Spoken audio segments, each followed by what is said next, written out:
Welcome back from lunch, everyone. I am looking forward to a very productive afternoon. I believe that we're going to do one more switch at the table for the remainder section of this conversation. Kristen, is that accurate? Yes, it is. I'd like to invite Dr. Williams to be the alternate for the public colleges to join the table. Perfect. All right. For public institutions, we're bringing our alternate to the table.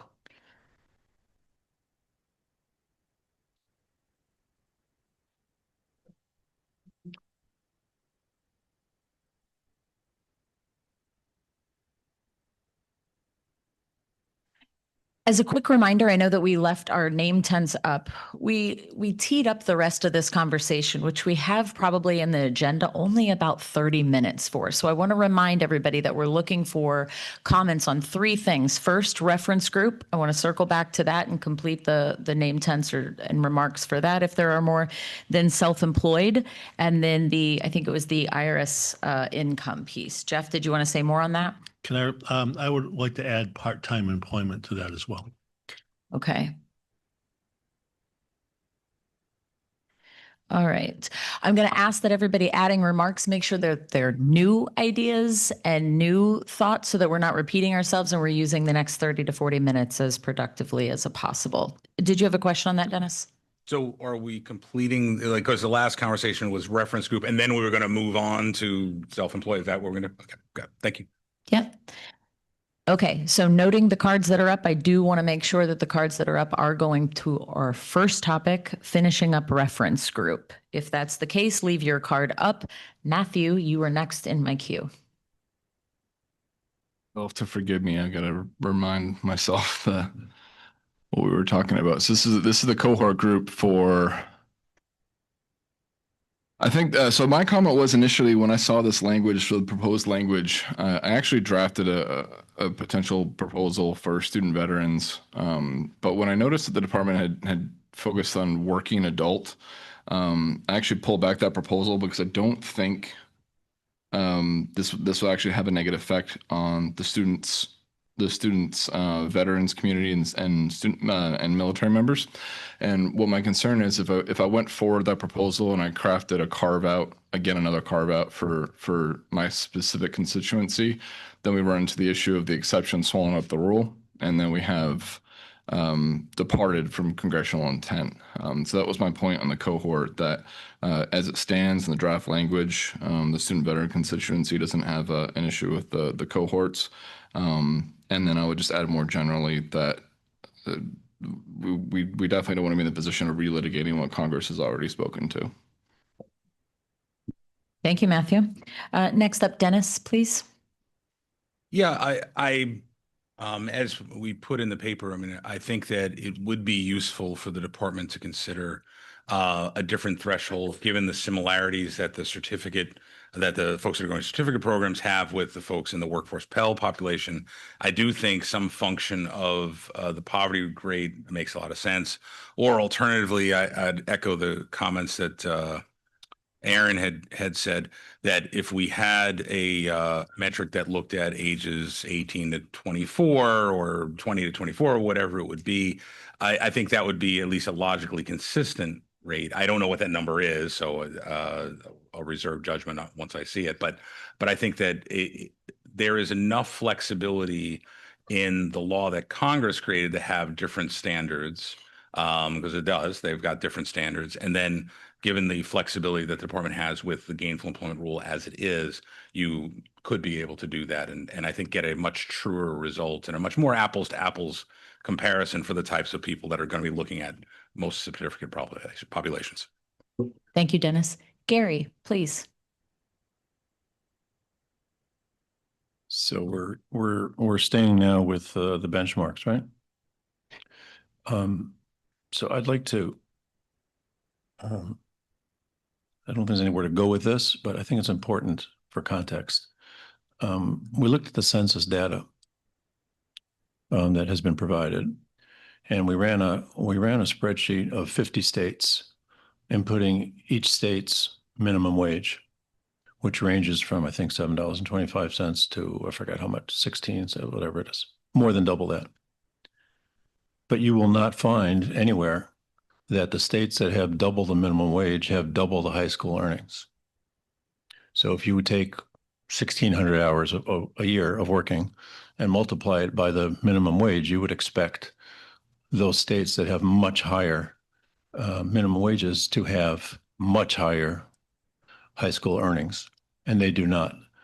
I think 46 of the 50 states are within 10% of each other, or 12 or 15. Don't quote me. I'm giving you a representative view of the data that we ran.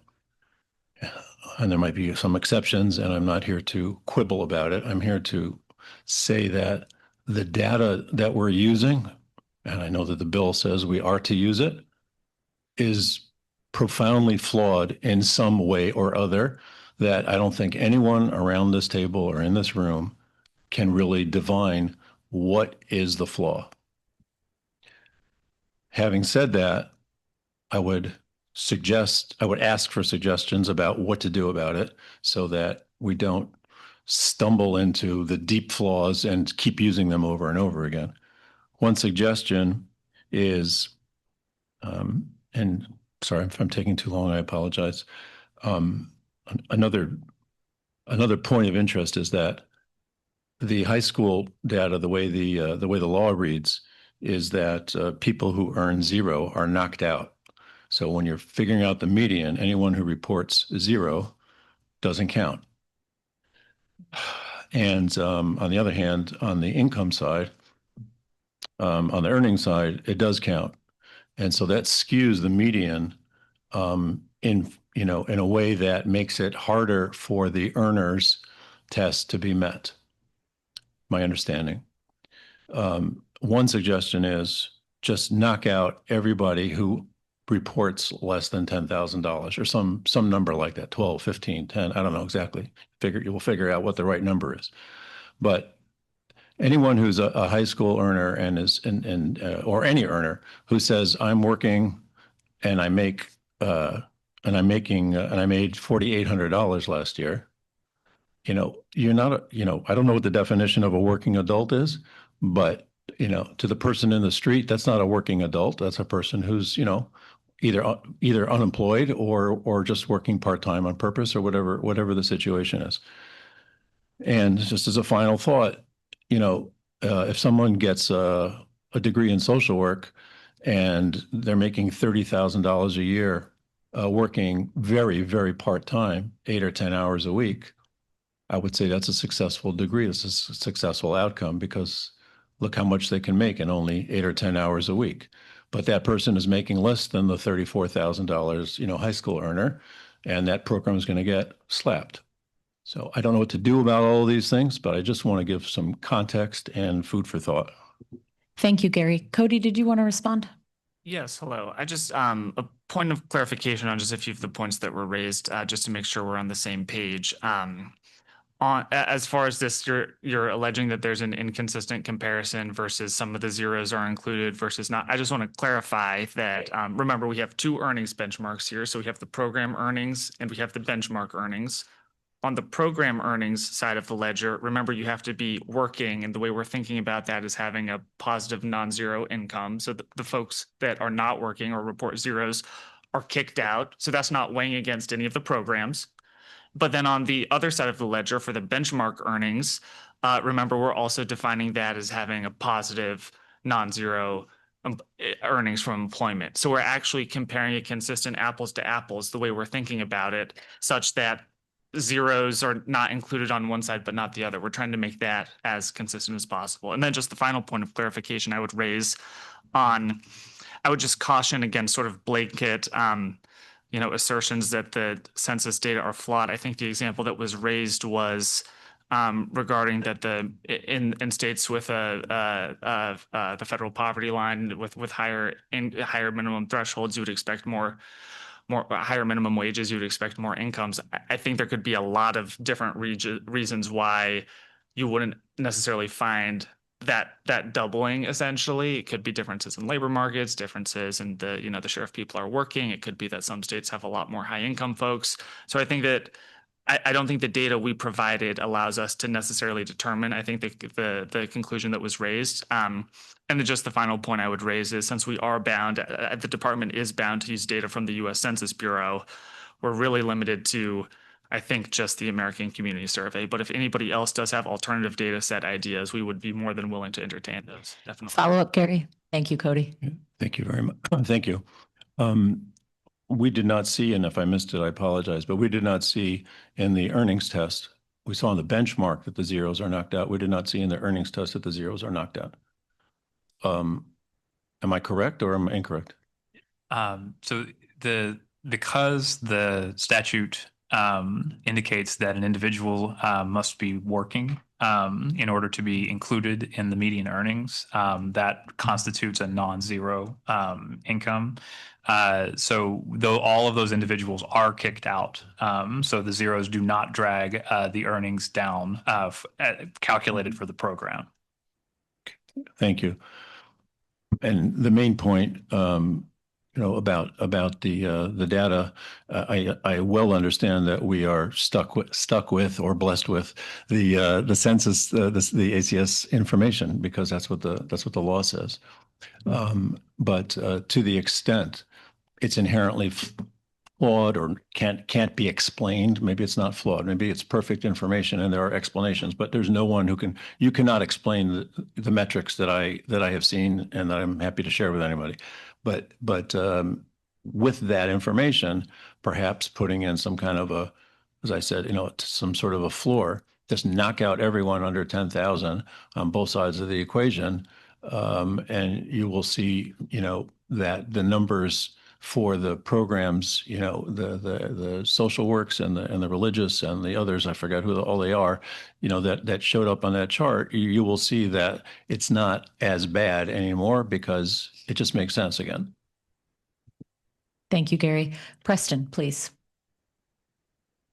Very quickly, so I pulled up some data from the National Post-Secondary Student Aid Study on the average age of completion by program type. For certificates, the median student completes at the age of 26 years old. If you're measuring their earnings 4 years later, that student is 30, which puts you smack dab right in the middle of the 25 to 34 age range that we're comparing those to. So another point in favor of 25 to 34 being an appropriate comparison group. In addition, on average, certificate completers are older by about 2 years than associate's degree completers and 4 years older than bachelor's degree completers. Thank you, Preston. Randy? For those of you who came back from lunch with rotten tomatoes, get them ready. I'm going to forgo my comments and ask that we have a caucus, if possible, 15 minutes with institutions, business and employers in the department to talk specifically about scope and latitude on the undergraduate certificates. Can we be clear? You wanted the department, you wanted employers, and whom else? Representatives from institutions, both public and private. Thank you.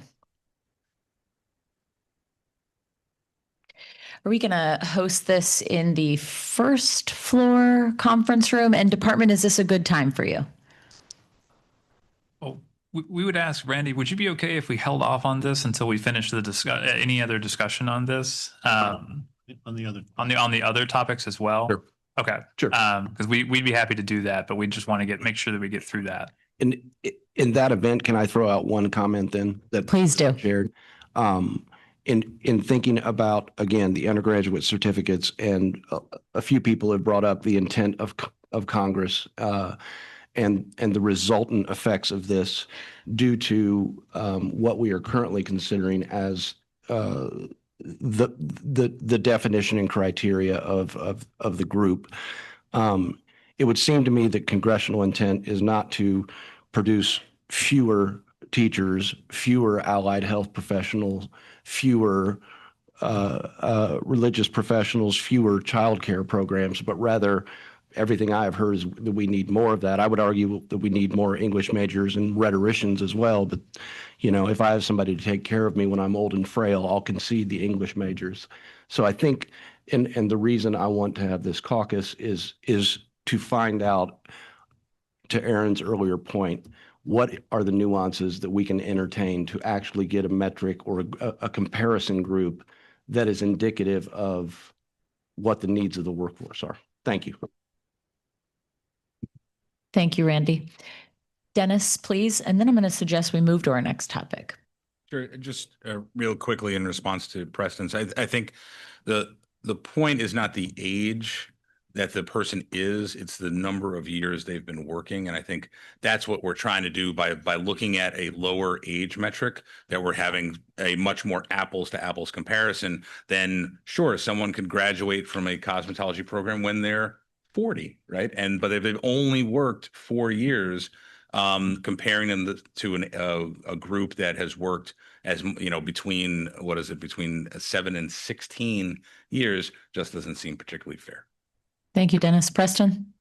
Yeah, I mean, if you're 26 when you're graduating from the certificate program, you probably have some work experience already before you enrolled in that program. And I would also argue that the post-secondary education program that you're enrolled in should be equivalent to experience. I mean, if you're going through a cosmetology program and that doesn't help improve your earnings capacity to an equal degree that working a year would have, I'm not sure that's a positive outcome. Gentlemen, thank you both. Department, do we have what we need on reference groups so that I can move to self-employed? Yes, we do. Thank you very much. Please raise your cards if you have a comment or idea around the self-employed piece. Preston. Yeah, I just want to, point out that the definition of income that is going to be used here to measure earnings already includes tips. It already includes self-employment income. Specifically, it's income reported on the W-2, which includes tips, and includes income reported on Schedule SE, which is self-employment income. Now, granted, sometimes people receive a cash tip and they're not going to report that to the IRS for obvious reasons. But I do think that we need to be cognizant of the fact that they are still supposed to report that. And if they are not, reporting their tips there, that is a legal activity. And I'm not sure we want to necessarily design the rules here around accommodating illegal activity.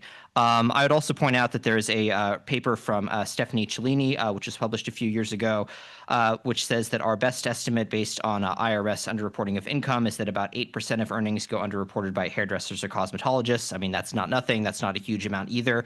She also finds that if you're using alternative earnings data sources such as surveys of graduates, that results in earnings that are about 82% higher than the reported earnings. So, I mean, if you're trying to use an alternative way to measure earnings like surveys, I mean, you're getting way further from the true answer than you are if you're just using, the earnings that are reported to the IRS. So, I would point out that, I think we already have a pretty good measure of, pretty good comprehensive measure of earnings from tips and self-employment income that is reported to the IRS, and I think that we should stick with it. Thank you, Preston. Dennis, please. Sure. A couple of points.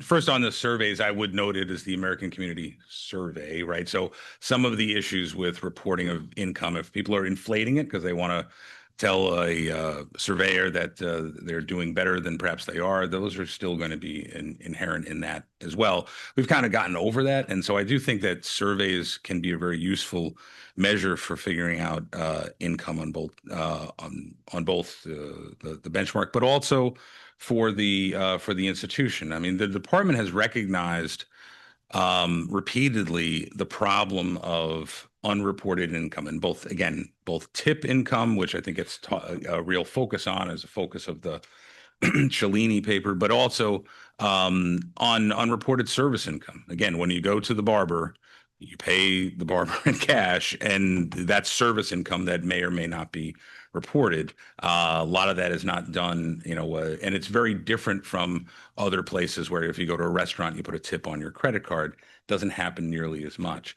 And I think that the IRS has taken notice of this issue, and specifically with regard to barbers and hairstylists. The department has taken notice of this issue repeatedly in the 2019 preamble.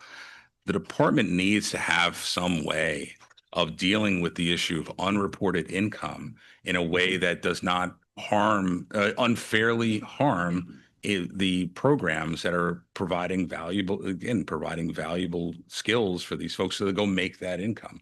I understand that it is hard. I think in the paper, I propose a couple of ideas, a couple of modifiers based on information that the IRS has put out. I think that information can definitely be improved. That should be something that the department should take on. But I don't know how you can not account for this issue that the federal government has repeatedly said is an issue for the self-employed. Thank you. Please. Can I just first make a point for the record? Just want to be sure that we're all on the same page about the reference that Preston just made to the 82% value. That was in reference to the data that was coming through on the alternate earnings information from schools when they would provide that to the department. That was part of the reason that in the most recent negotiated rulemaking and in the both the notice of proposed rulemaking and in the final rule, the department reversed itself on the topic of alternate earnings appeals because we found that data simply wasn't reliable, especially when compared with the data that we receive from other federal agencies. So that's the reason really that the department at this stage, we really can't entertain the idea of an alternate earnings appeal. We don't have evidence that is a reliable form of data. Thank you, Dave. Jeff, please. Yeah, and just to clarify, I mean, we got to move from the abstract to sort of concrete proposals. Are you proposing a plus up on earnings, or are you proposing as the alternative with self-reported data? Because if your argument is on self-reported data, as Dave sort of pointed out from our past experience, your argument is basically saying we have people who are not reporting the accurate information to the IRS. So self-reported data is the substitute that we're advocating for, and I think that sort of falls a little bit short. Sure. No, I think what I'm arguing for is, and what I lay on the paper is a plus up, right? I think there are a few things, if you focusing solely on tips, literature is all over the place on that. I think the most recent paper from 2022 is the Cellini paper that she puts it about 8%, but it says could be as high as 15, right? So if I suggest in there that if you pick something between 8 and 15, I think I suggested 12, you add that to the number. And again, we're doing that to say, okay, this is what the school is responsible for. The school should not be responsible for the personal choices of the students, right? These are our reasons. So that's that idea. And then with the self-reported income, I also put in a plus up as well there to reflect the IRS's understanding of what the likely unreported income would be. I understand that that's a bit more speculative for sure, but I think the department has to come up with something to say we knew of this issue and we treated it seriously, and we're not holding schools unfairly to account for revenue that's just not being reported.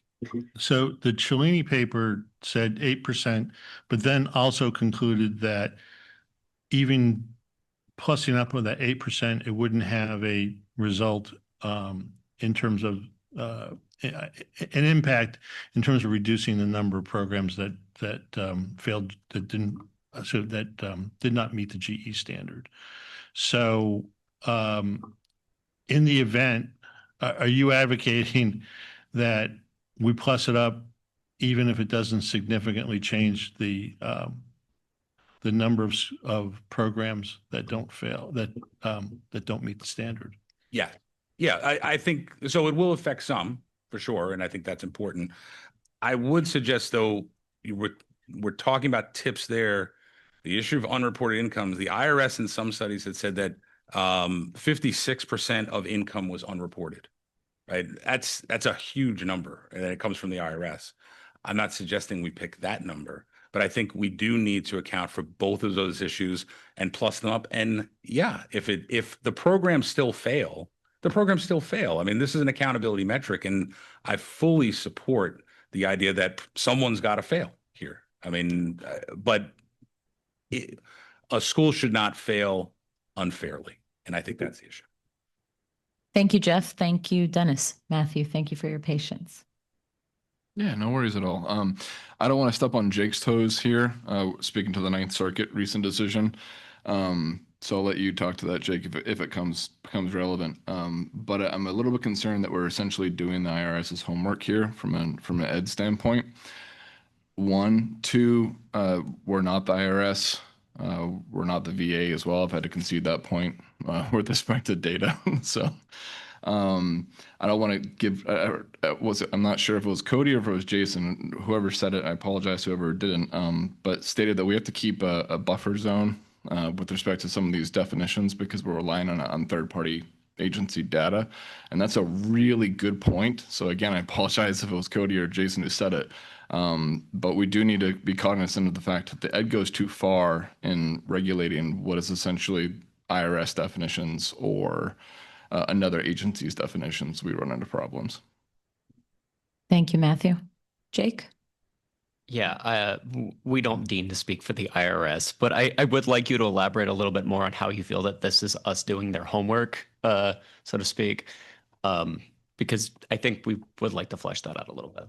Yeah, I don't think you're doing the IRS's homework at all. I'm saying if we go forward into creating special regulations for the IRS, then yes, we would potentially run afoul of getting into another agency's regulation. That's what I wanted to hear. Thank you. Thank you, Matthew. Thank you, Jake. Gary, please. Just on self-employment still, and it just bleeds a little bit into the next topic, but on self-employment, let's just take a given for a moment that we're all law-abiding and we're all reporting our tips, but there's another whole group of self-employed folks for whom the tax code gives a certain kind of a treatment. You may have heard of the Pelosi family or the Trump family, who are both fabulously wealthy real estate operators. And one of the reasons that they're so fabulously wealthy is because the tax code favors real estate depreciation and favors status of someone who spends, I forget, 500 or 1,000 hours a year, doing their real estate business. They have a real estate operators category. I have friends, and I'm sure you all do, of real estate guys and gals who make a ton of money and they pay zero tax.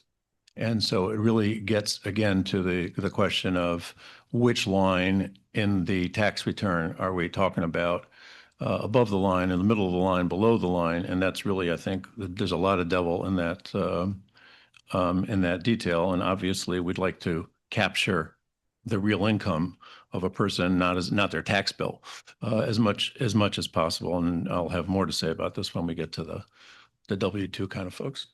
Thank you, Gary. Jeff, please. Yeah, I will make a distinction. We are talking about earnings and not income in this context. Thank you. Preston, you have the floor.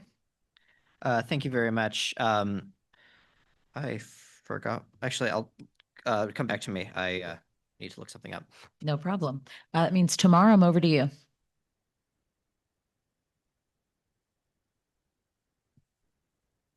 Moving right along, Preston. Sorry about that. I had mixed up my notes here. Yeah, just one other point that I wanted to make around this underreporting issue is that purely from a taxpayer perspective, the underreporting doesn't really matter because your official income is the income you report to pay your loans through the repayment assistance plan and other income-driven repayment plans. And so if you're underreporting your income, that is still what your payment is based on, and that is still what your subsidy under the repayment assistance plan is based on. So if you say your income is $30,000 and your income is really $35,000, your payments are going to be based on the $30,000 income, and you're going to get subsidies from the federal government that are concordant with that $30,000 income. So the taxpayers, losing money on that regardless, even if your true income is higher. Thank you, Preston. Ryan, please. Yeah, I guess, just thinking of that example, but if the taxpayer isn't paying the extra $5,000, they're not paying taxes on that $5,000. So maybe it works out better for them. But that was just a quick thought. But my initial thought is we're a very tip heavy society. Everyone who got lunch today, probably when they paid, could have added a tip. You probably buy lottery tickets now and they ask you for tips. But we're very tip heavy. And the reason, we have this, and maybe it was a political move, I don't know, but there's the no tax on tip is coming. And I guess we'll see what the data says when that comes out. But the fact that that's out there tells me that tipping is a big deal out there. And not a lot of it is being reported. And so whatever the number comes in at, we'll see. I heard the comment that, IRS is, if someone underreports to the IRS, that's illegal. And I agree. But again, like was said earlier, we're looking at earnings of an individual, whether they report those earnings or not. I get we had to choose a data source. The data source is the IRS, but again, I'm not sure they're 100%. The data there is 100%. And so that's why we're asking that there's going to be a multiplier or something else to equate for unreported earnings. Thank you, Ryan. I'm going to get one more card that's up, and then I'll move back to the department to tell me what you'd like to hear on next. Tamar, please. Thanks. Yeah, on the note of tipped income and the point that Ryan just brought up, I'd like to, first of all, introduce the idea that tipped income has changed a lot in recent years, and that more and more it is being reported because it's being electronically captured. It's actually it's getting increasingly difficult to not report your tipped income. So I think that that's something that we should all be holding in mind here. And beyond that, to the extent that folks are considering a multiplier, I'm sort of baffled by how this would be a reliable indicator. There isn't a single multiplier that I think is consistent enough that it could account for what people are actually making. I don't know that to me, that seems like just inflating what somebody's actual income is more than a descriptor of a reality. So I'm very concerned with that idea. And I appreciate your consideration of these issues as we move forward. Thank you, Tamar. Department, what would we like to hear on next?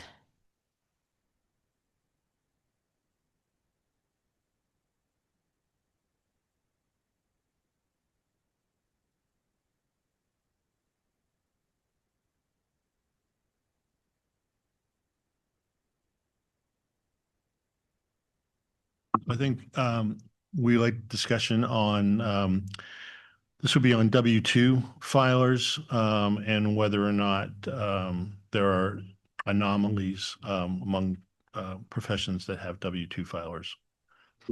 Thank you, Jeff. Would anyone like to comment on that at this time? Gary, please. Thanks. I kind of spilled the beans before lunch about this already, but I'll just go through it, hopefully in an orderly fashion. Again, the tax code builds in certain features for certain kinds of wage earners. I'm going to talk about clergy and teachers because that's what I happen to be familiar with from my work at Arts over the past couple of years. But I'm sure there are other examples where they talked about real estate operators a moment ago, and that could be a W-2 situation as well as it could be a self-employment situation. But things like parsonage do not show up on a 1040 as far as I'm aware. In other words, you could review a 1040 and you would have no idea that this person got X tens of thousands of dollars, in parsonage to cover their living expenses. And so, we're quickly out of apples to apples, and we're quickly showing much less income than the way you would express the income. The contract, I believe, has to say the employment contract has to say you're going to get $100,000, of which $25,000 will be paid as parsonage. But all that's going to show up is the 75, and then after the tuition, the QTR, tuition benefit payments and all the other stuff, that person could wind up with a person with a large family could wind up with a relatively low income approaching, a high school graduate type number. Part-time workers, again, I don't know that working adults means people who make, $1,100 a year or $4,000 a year. I don't know how that is a working adult in today's day and age. And if we're going to count them, it's going to skew the data. It's going to skew the data. And my final point is, again, speaking solely to the sort of faith-based religious type of studies, is that the tendency, and I don't have data, I'm sorry, I wasn't really prepared for this lengthy conversation. The tendency is that these graduates live relatively frugal lives, They are relatively debt-free, student loan debt-free and debt-free for the most part. They would, ironically, please, if there's any rotten tomatoes left in the room, please don't throw them at me. Ironically, if we gave these folks a debt to earnings test, they would pass with flying colors, with absolutely flying colors. I'm not suggesting that we actually do that. Preston, you're licking your chops here, and I'm teasing. I'm usually on your side of the argument in 99% of what goes on. But I'm just bringing up that point that we might be penalizing the folks who made a decision that they don't want to make a lot of money. They want to live a certain kind of a life, which adds value in a different kind of a way. And because their income is lower, they're going to get penalized or pushed out of these programs for which they should be beneficiaries, and they add a lot of value. Thank you, Gary. Jeff, can we hear from you on this?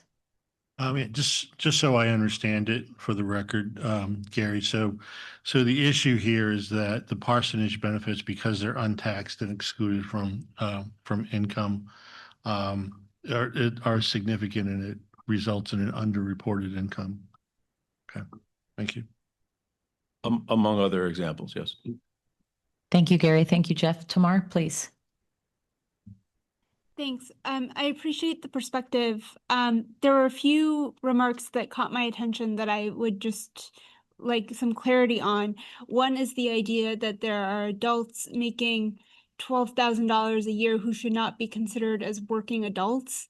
I represent many low-income people who unfortunately have very low incomes, not unlike what you just mentioned, and they are very much working adults. So just because our economy is in the shape that it's in, and there's lack of opportunity that leads working adults to make very low incomes, does not mean that we should be adjusting appropriately. And the other thing is that you mentioned people who live very frugal lives by choice who also are relatively debt-free. In the event that there's no debt, I don't really see what the issue here is, because we're talking about student loan borrowers who by definition have debt. Please, Gary. I was talking about W-2 $12,000 earners, or $2,000 earners, not self-employed $2,000 or $12,000 earners.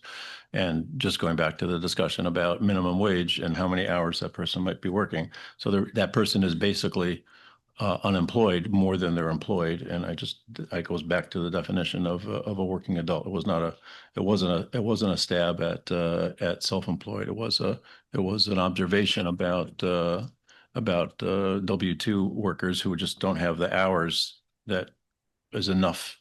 There's not enough there to count. And in terms of the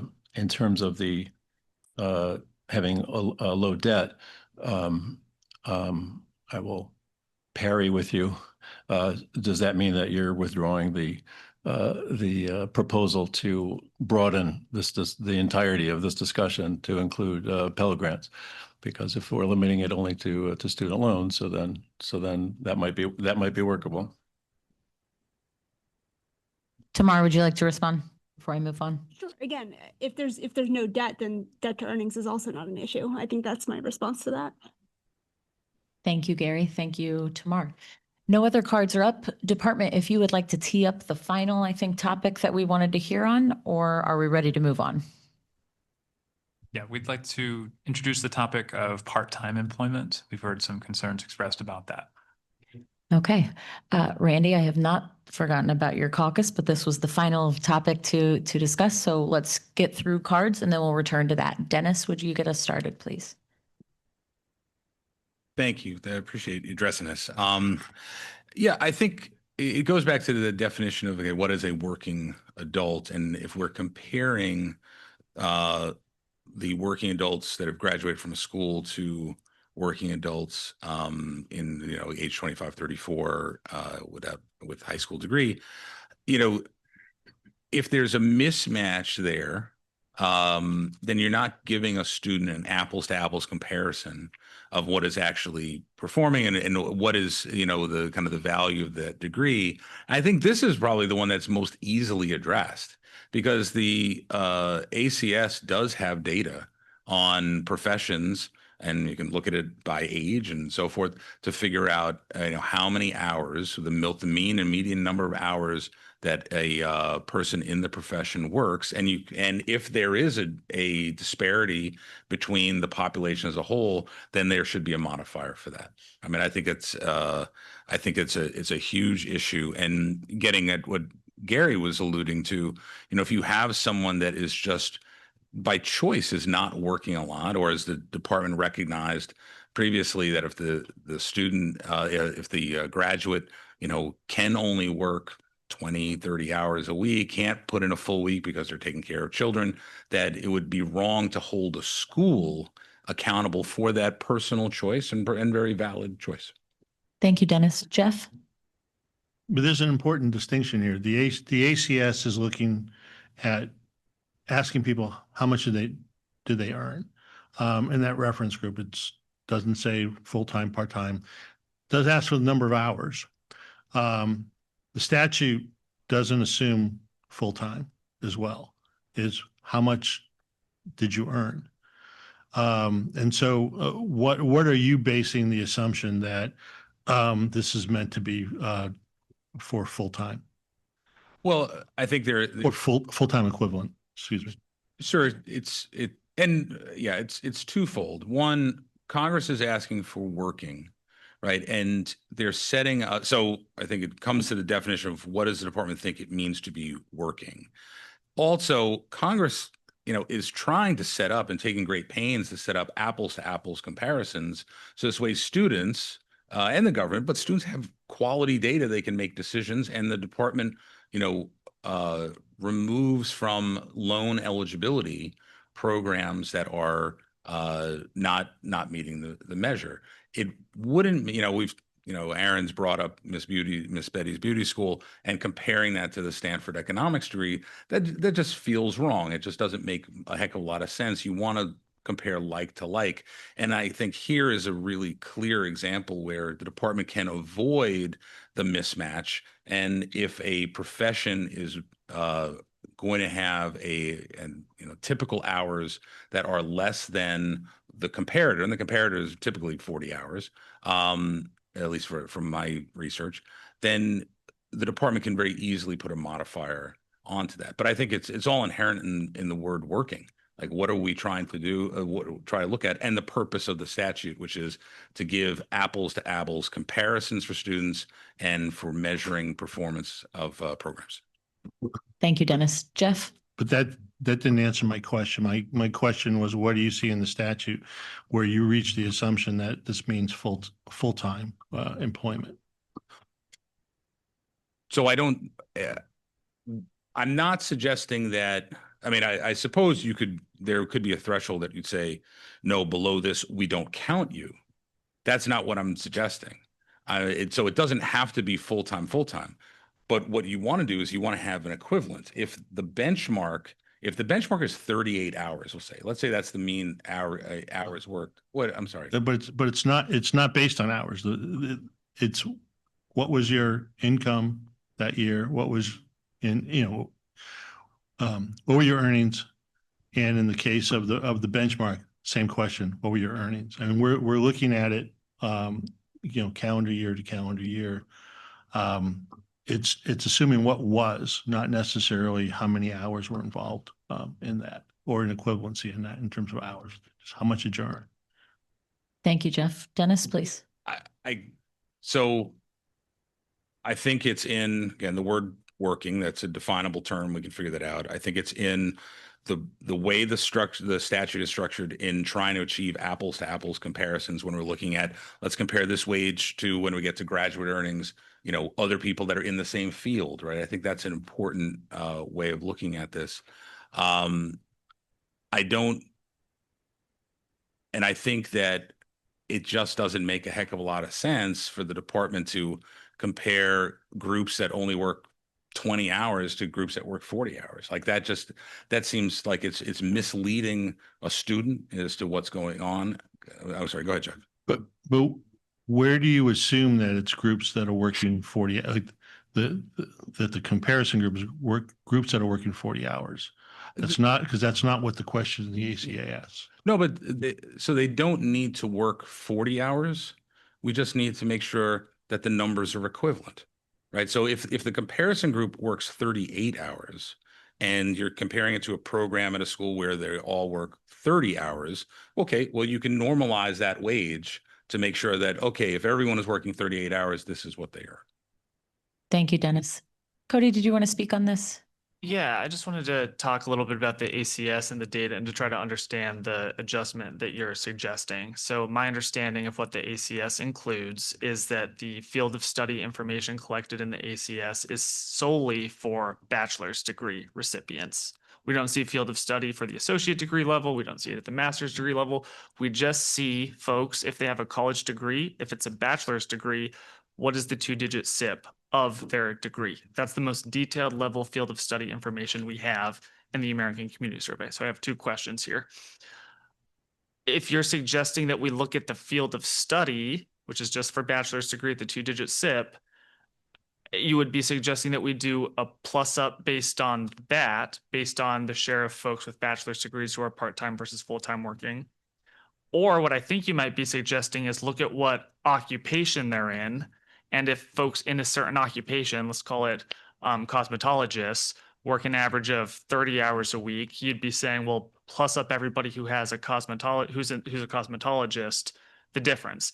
There's issues on both sides of that I'm trying to say, that it's not just a simple math calculation that we can formulate. If it's the former, we won't be able to do any of that for any degree level other than at the bachelor's degree level.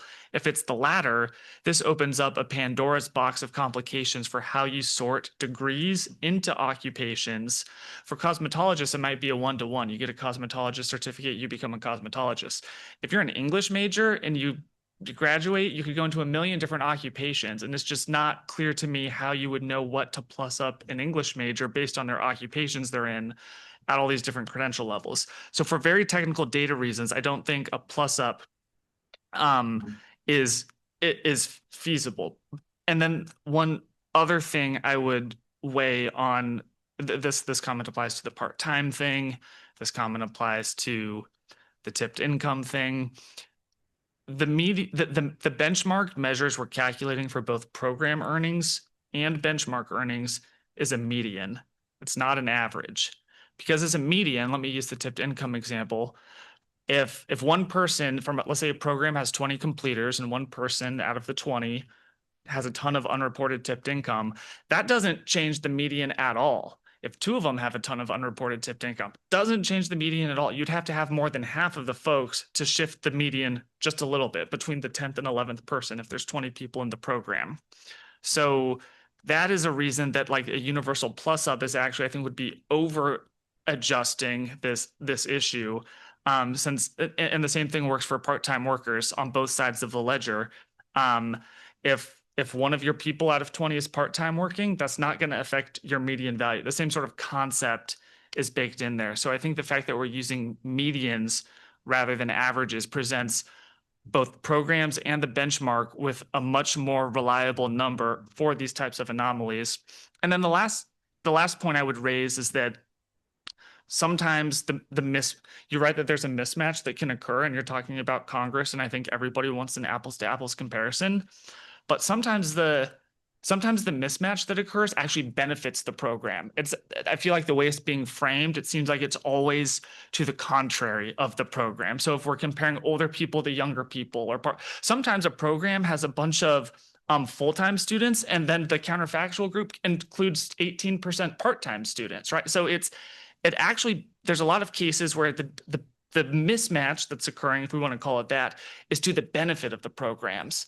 So this is not just an issue that's always hurting programs. And so our position, I think, is that these sort of, the fact that we're using medians, the fact that this mismatch is occurring in both cases, the fact that we think the age range lines up and that the part-time stuff, we feel like that all of those things together are sort of presenting the best possible counterfactual group, which is, I think, in line with what Congress and the statute in statute presented us with, which is sort of from the baseline of the regulatory text we proposed. So those are just a few clarifying points to put on the table from the department's perspective. Thank you, Cody. Dennis, did you have any response? Otherwise, I'm going to move throughout the cards on this. Perfect. Thank you. Preston, please. Thank you very much. That was brilliant. Thank you very much for that explanation. You stole a lot of the words out of my mouth, so I appreciate that.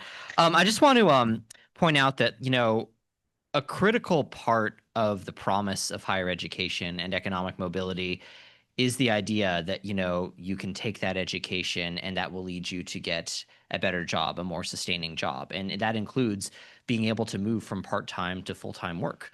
That if you're working 10 hours a week at McDonald's without post-secondary education, and then that enables you to get a full-time 40-hour-a-week job, that is a success that, we should be counting and that we should be cognizant of. And so I'm very worried about making adjustments for part-time and such, because that might be an out for institutions that are failing to deliver on that promise of economic mobility by not helping their graduates move into jobs that are, jobs that are full-time and, paying better salaries. I also want to point out that, I'm worried about an occupational adjustment, because a huge part of the reason that some institutions fail to deliver on that promise of economic mobility is that people aren't actually able to work in the occupation that they're being trained for. I mean, there are some, cosmetology schools where the licensure pass rates are not very good, and so people can't actually get a job in their field. And if we're making adjustments, based on the assumption that everyone's working in their field, we are failing to capture that huge problem. That is, some schools are not able to actually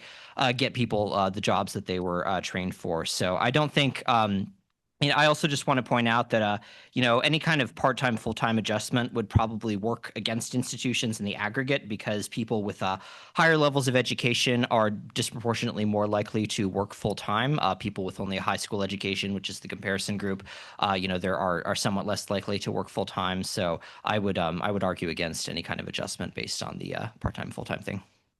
Thank you, Preston. Aaron? Just a couple of comments. First, Jeff, you asked about sort of congressional intent in the statute. I think Congress was aware of the standard. There were a lot of conversations that were occurring, that previously was being used at the non-degree level. I think they heard the arguments from people saying, look, if folks are staying home with family, if they're not working, if they're making life choices, those numbers shouldn't be included when you're calculating the median. And I think their response to that, which I think institutions agree with, was to insert working. The problem is if you go to part-time, you open up and I think what Congress is saying is, look, what we're saying is we want schools to show us that the programs that they're offering are allowing people to graduate and earn a certain amount of money above a certain threshold. And I think the logic was, but look, if those folks are working part-time or they're not working at all, and they're included in that number, that's not a good measure. So I think the reason Congress included working specifically was to try to level set and say, what we actually want to capture is what are people making who are working, doing the job they were prepared to make. And that's not all articulated in the statute, obviously, but I think that is the conversation that happened. All that being said, I hear Cody and Preston loud and clear, and I'm also looking at, my understanding was the ACS could be cut to include or restricted to full-time. Like that's one of the numbers you guys provided us, right? And, it sets a higher benchmark. So for the earnings threshold, it's going to elevate that number. And, my understanding is the department is committed. By the way, I submitted a comment. I'd love for this commitment to be firm. If you get the ACS data and you're using full-time with positive income for ACS, the expectation is you would be trying to use full-time with positive income for the completers group on the other side of the equation. But my understanding is you're going to elevate both, right? The completers, if you're restricted to full-time, is going to go up, but so's the benchmark. And what would be really interesting to see, I think, because again, I don't like to argue over things that don't matter. I don't know if it's possible in the next 24 or 48 hours to pick like maybe one profession like cosmetology and just say, what is the difference in the passage rate if we ran the number using employed full-time with positive income on both sides versus employed with positive income, but not full-time on both sides? I don't know. To you guys' point, it might not be better for schools. It might be where I have no idea of knowing whether this is really significant or not. And I think that data point could be really helpful, at least for me, in sort of informing whether I think this is material. Thank you, Aaron. Cody, please. Thank you, Aaron. And those comments are very well taken. Just a few points of clarification that you raised. In the publicly available data set that the department released, the earnings, let me start on. It's not full-time. It's not full-time. Right. Exactly. We did flesh out that there is a way to do where you could do full-time on the benchmark side. The issue that I would just highlight is that on the IRS side, on the program level earnings side, there is not a clear way at this time that we would know how to determine who is a full-time worker, because we're just seeing a number for the dollars that come in. So while you're saying that if it was full-time and full-time on both sides, I wouldn't have a problem with it. The issue is that if we went full-time on the benchmark side, we couldn't have, so what we've done with the department data and the way that we have always tried to think about this is, well, it's full-time and part-time on the program side, it's full-time and part-time on the benchmark side. There might be the people that are earning $500 or $12,000, but those people show up on both sides of the threshold. In some cases, it's going to benefit the program. In some cases, it might hurt the program, but it comes out, I think, with the median values pretty squarely evenly. So that's to Aaron's point on the numbers that we're trying to keep in comparison here. Thank you very much, Cody. Rachel, I'm going to give you the floor. This will be quick because this back and forth made me think maybe one of my points does not matter. Maybe both, but one question I had in thinking about all this too is we're thinking about some of these hypotheticals coming up largely because of some very specific occupations or occupational categories. I recognize, I think it's in the data. I think we can actually run some of this ourselves as negotiators. But to have a sense, like for me off the top of my head, I don't have a great sense of loan volume for students in cosmetology programs, right? How many are using direct loans to fund those programs? How many people will this, where we fall on the side of this dialogue, really impact for some of the specific programs and scenarios that we're running through? That said, I think it's in data we can probably run ourselves. But if we were making some requests, I was thinking, I'm going to add on. And if we're maybe not, then not. But that's all. Thanks. Thank you very much, Rachel. Cody, Jake, did either one of you have some? Just want to make sure. Randy, you have the floor. Yeah, I just two things. One, Cody, we all still love you and your flow charts, and you're kicking it, man. You're doing great. And this is incredibly hard stuff, and you've given it an amazing amount of thought and moved through a really complex issue and helped educate us. I would posit that to the point of, in some cases, it could benefit programs. In some cases, it will not benefit programs.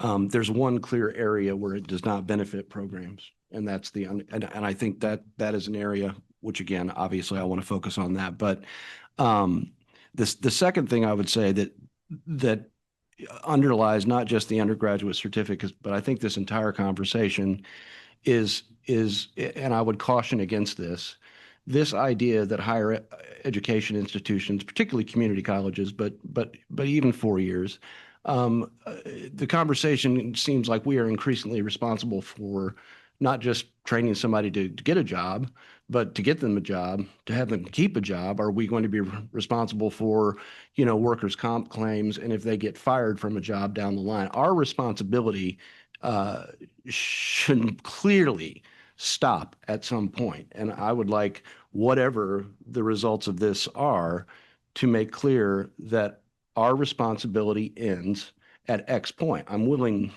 to debate what that point should be. But once they leave our doors and they have a job, we have satisfied, in my opinion, our responsibilities and done it well. Thank you, Randy. Cody, did you want to respond? Thank you, Randy, and thank you for the very kind words. My response is, and you highlight the certificate programs where you see 92% fail rates, 100% fail rates. How could it be that these programs are ever coming out ahead? I would just raise the age example that I think Preston clearly articulated earlier, where these undergraduate certificate programs, the completers leave, they're 26 and they're 30 by the time earnings are measured. In the ACS data, they're compared to an average of folks who are 28 to 29, about 29 on average. So they actually are getting, they're 30, their benchmark is 29.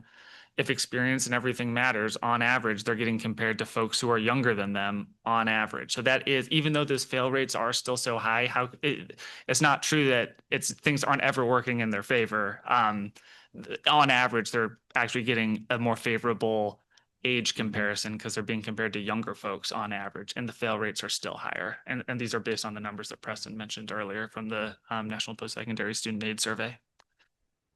Okay, thank you, Cody. I've got 3 more cards up, and then I'm going to check in with the department on where we go next. 4. Just to clarify, we're going to go through any remaining comments, and I think we'd like to kind of end discussion on this and move forward after the comments that are up are finished, and then we'll go to the caucus. Right. Sounds good. Okay, Matthew, you are next. Yeah, just responding to a comment stated by my colleague here. So I represent my constituency group where I've had student veterans and service members even go to these higher education institutions, and there's no specific sector here, just higher education institutions in general, with the assumption and inherent promise that they will be coming out of this institution with a job. This isn't a gamemanship of, you know, who's got the swimming pool, the university, or who's got the best track team. This is about when you go into this university and you're enrolling for a graphic design degree, or if you're enrolling for another undergraduate degree, you're looking forward to jumping into that field. This is our first shot at accountability. I would argue that goes a step further in holding institutions accountable. It's been clear from Congress. It's been clear from the Secretary. It's been clear from the Undersecretary.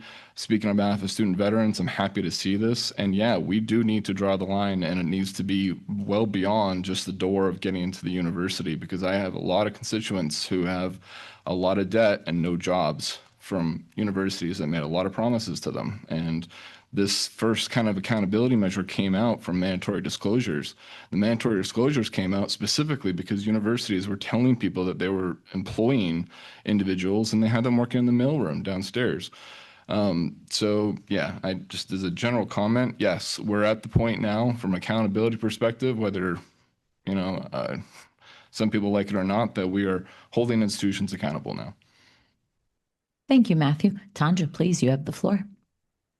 Thank you so much. I just want to follow up on what Randy stated regarding the colleges. I hear everyone, and I agree that colleges should be held accountable for the product that we produce. We should stand behind that product and ensure that individuals are paid should they follow, complete, and do the things they need to do to get the job. And I just want to make that clear. As a college president, we work hard to educate students. That's why we have advisors, that's why we have mandatory meetings. And it just seems to me we're digging so deep into what the colleges are doing wrong. And it's hard for me to sit here and hear that without making sure you guys understand we stand behind our product. We make sure that what we're offering is something of high wage. I don't want to educate students into poverty. That is the worst thing. And so I just want to make sure that as we look at these regs and we talk about the responsibility of the institution that is so different than what we've done in the past, to give some transition time and some opportunity to work through this. Not every college is doing it the same, but it will be great to have. I have no problem with what we're discussing and what we're committing to. I think we just need to make sure that there are students who we do provide information for. We do educate. We do talk to them. Financial aid explains, you know, don't take the loan. But how do we also add some student responsibility in this plan? Because there, as far as I am seeing, it's what the colleges need to do. And we're doing a lot of that. And I think that there's a lot of work that we need to do. I agree with everything my colleagues have stated. I just want to make sure we don't continue to add more responsibility towards the colleges beyond the job placement, trying to help them get that job. But all of the other things, students make decisions. And I would just love to see us keep that in mind as we are pulling. We've got a lot of discussion to be had. And it will be good to make sure that we keep in mind that, coming from a more positive standpoint, that the colleges are not trying to skimp on the students. We're not trying to harm them. We're trying to help them. That's our mission. That's our goal. So let's just try to make sure that we include some accountability too beyond just the institutions. And I understand what we're doing, but I just think it's important that we keep that in mind as we move forward. Thank you very much. Gary, please. Thank you. One observation and one quick question, if anyone knows the answer.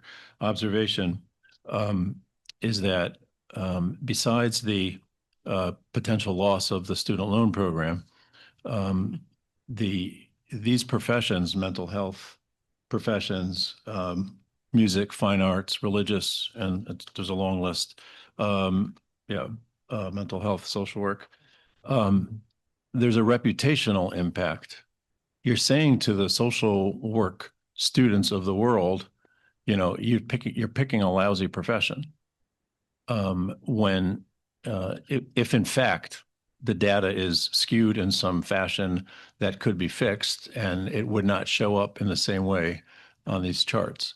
But if the dashboards are going to show all of this information, even if a student doesn't take out student loans, it's just going to be like, wow, reputationally, these are losers. You get a lot of input and very little output. I don't know if I want to do that, and I don't know that we want to, echoing what others have said, I don't know if we want to promote that idea in our society.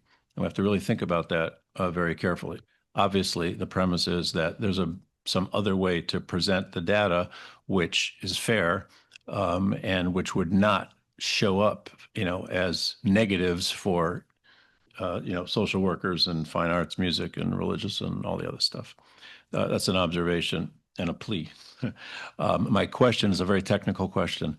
When we're looking at the testing the income side of the earnings premium, do no harm. Someone who files married person filing jointly, how do they know how much the student that we're talking about is responsible for versus how much the spouse is responsible for?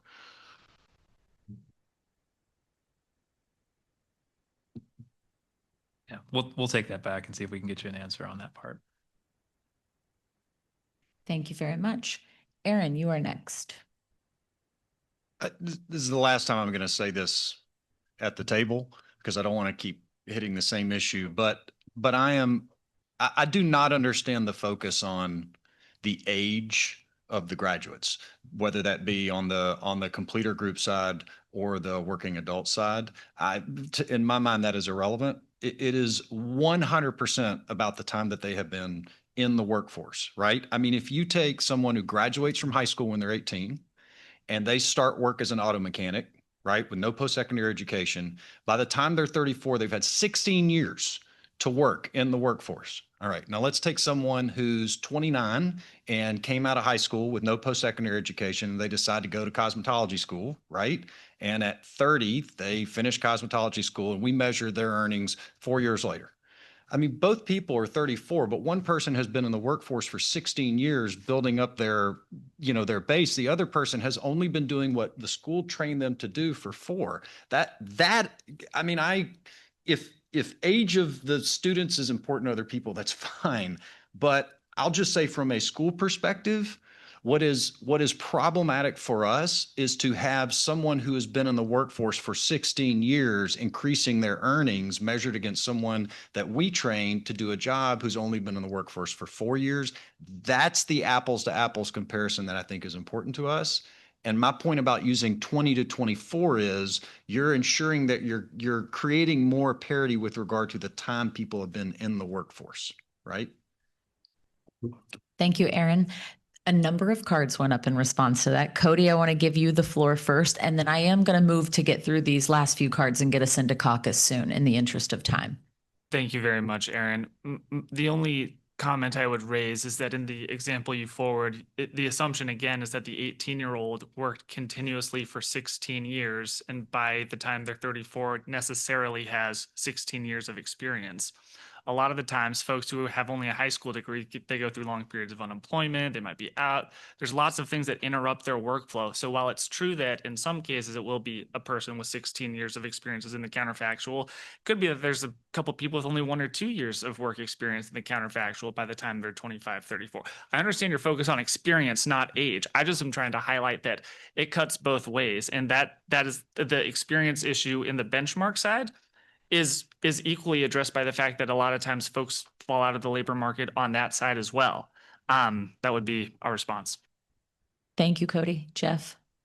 Yeah, and to pick up on Cody's point, I mean, what we're also comparing, I mean, that person, if they did not go to post-secondary education, they would be in the high school graduate group in that age group. And so we're trying to measure, you know, what's the benefit of the post-secondary, you know, did this by going to post-secondary education, is this person doing better than if they didn't go to post-secondary education? And I think it is, I mean, it is the same age group that person would have been in had they not gone into the program. Thank you, Jeff. Aaron? Yeah, I guess, Cody, just responding to your point. I mean, my point would be true. You get people who fall out of the workforce, and it's possible you could have folks who have even less than 4 years, but you also could have someone in that data set who has worked for 16 years or 15 or 14 or 13 or 12 or 13 or all the way down, right, to 4. That's a pretty big number of years. If you limit it to 20 to 24, that doesn't happen. You don't have anyone who could have possibly been in the workforce for 10 or 11 or 12 or 13 years, because the most anyone who could have been in the workforce would be 6. You're still going to have some who are only 2, some who are 6, some who are in, and some who are out. But by including 25 to 34, you are including, what is that, 9 more years potentially in the workforce, and you're going to have a lot of people who have been. So my point is, I hear you loud and clear, and we don't know what that wash looks like, I don't think. But my argument would be, if we limit it to 20 to 24, we are making sure that we are not comparing our 4 years in the workforce graduate to people who have somewhere between 4 and 16 years of potential work experience. Thank you. I'm going to call on the last 4 cards that are up right now, and then I'm going to insist that we move to caucus. Preston, you have the floor. Yeah, just Gary, really quickly in response to your question. So the earnings from the IRS come from Form W-2 and Schedule SC, which are both reported as individuals, not as marriage filing jointly, so we can separate out a person and their spouse who is actually earning the income. And also, I just want to make a general point that I'm hearing a lot of like outlier examples, like a carpenter who has 16 years of experience and somebody who like chooses to work part-time or not work at all. And I'd point out that the virtue of using medians is that the outliers don't actually drag the medians in either of those huge directions, and that's why we have sample size restrictions and all that. That's why we use a median with a reasonable sample size. Thank you, Preston. Ryan, please. Yeah, I'll be quick. Just, I've heard it said a couple times, the assumption that when someone, enters a program, they are making their high school diploma only, and they're making a sufficient wage, and they enter that, and then they exit at a lower wage afterwards. I've heard that it feels like that assumption is being made. And so I think it'll be good to get some data to know, which we've requested, when they enter the program, what their report of their income versus when they exit the program, because it does feel like we're saying they're entering the program at a reasonable high school only wage, but they're exiting less. So I just want to make sure we see that data. Thank you, Ryan. Tamar. Thanks. I think Preston did a great job making the point that it was sort of the most important one here. Beyond that, I just think it's worth reminding that this is a very low standard that we're talking about. I've heard a lot of different comparisons here that are sort of range wildly, and I just want to bring it back to what we're comparing as high school graduate, age 25 to 34. Unfortunately, in the US right now, that is a very low standard, and I think that we owe our students better than that. Thank you, Tamar. Randy, please. Good. Okay. See a card in the corner there. Ryan, did you have something else to follow up? Perfect. It is my recollection, Randy, you correct me if I'm wrong, that state higher ed is calling a caucus with public institutions, private institutions, employers, and the department. Bad joke. Yeah. All right. And proprietary. Okay. Because you made me second guess myself for a second. Okay. With those constituency groups, I believe we're going to use the first floor conference room. Did you suggest 15 minutes? Okay, perfect. And the facilitators do plan on joining you at some juncture within this caucus, if that's okay. Perfect. Thank you all.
Thank you for everyone's patience. I appreciate that. As always, Randy, I know that you called that caucus. I just asked for a high-level brief report out for the good of the group. Sure. Thank you to the department and my colleagues in the room. Thank you for everybody's patience.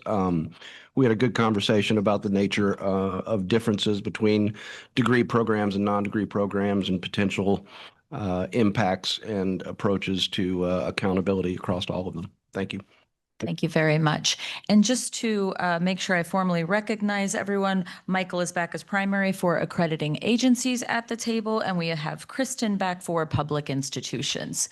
Ryan, were you going to switch out as well? Perfect. Then we will be calling and recognizing back primary Jeff Arthur on behalf of proprietary institutions.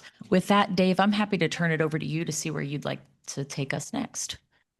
Thanks, Kayla. And thanks all of you for, I think, an incredible discussion on some of the nuances of this rule. We really appreciate it. I do think I'd like to get to at least one new topic today before we close. So we're going to move on to topic number 3.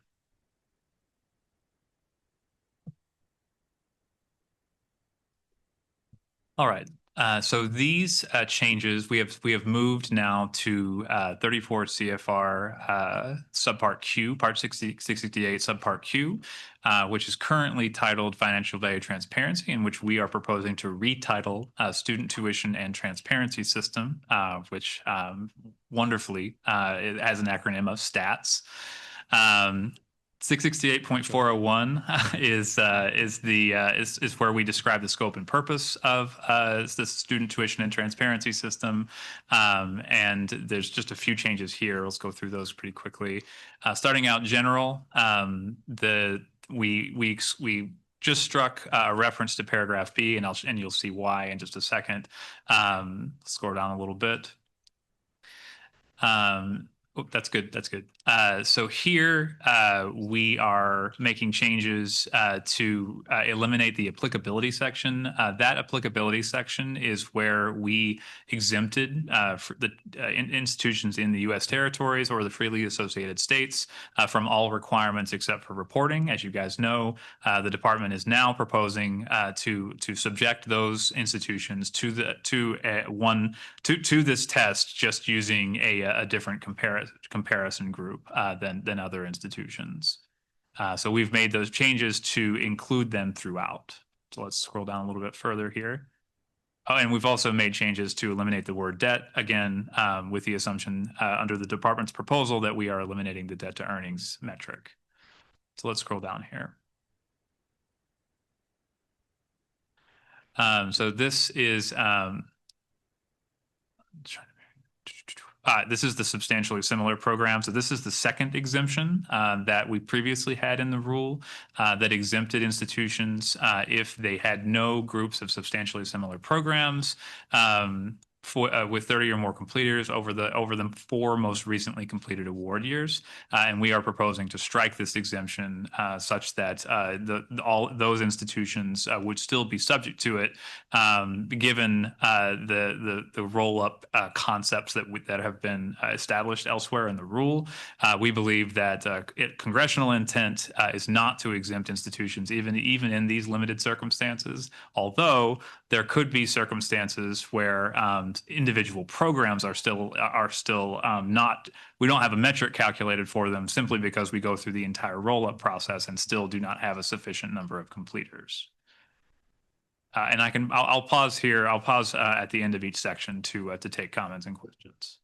Fair enough. Thank you, Dave. Dennis, please. Sorry, I was a little too slow before we moved on to a new topic, so I'd like to tag in here and let David come on back, if that's okay. Okay, no problem. We will have the primary come back to the table. Welcome, David. This is for our employers' constituency. I'll move on while we're transitioning to a couple of cards. Tamar, please. Thanks. Sorry, this is perhaps a dumb question, but just for my own clarification. In terms of transparency, even if there's no debt to earnings, the student debt is still very much reported under this framework, right? That's correct. Oh, Yep. Thank you. Thank you, Tamar. Matthew, please. I just wanted to thank the department for its proposed draft language here. When I first took a look at it, I was a little bit concerned because again, for my constituency, for some very specialized defense jobs and defense programs, educational programs, these cohorts get very, very small.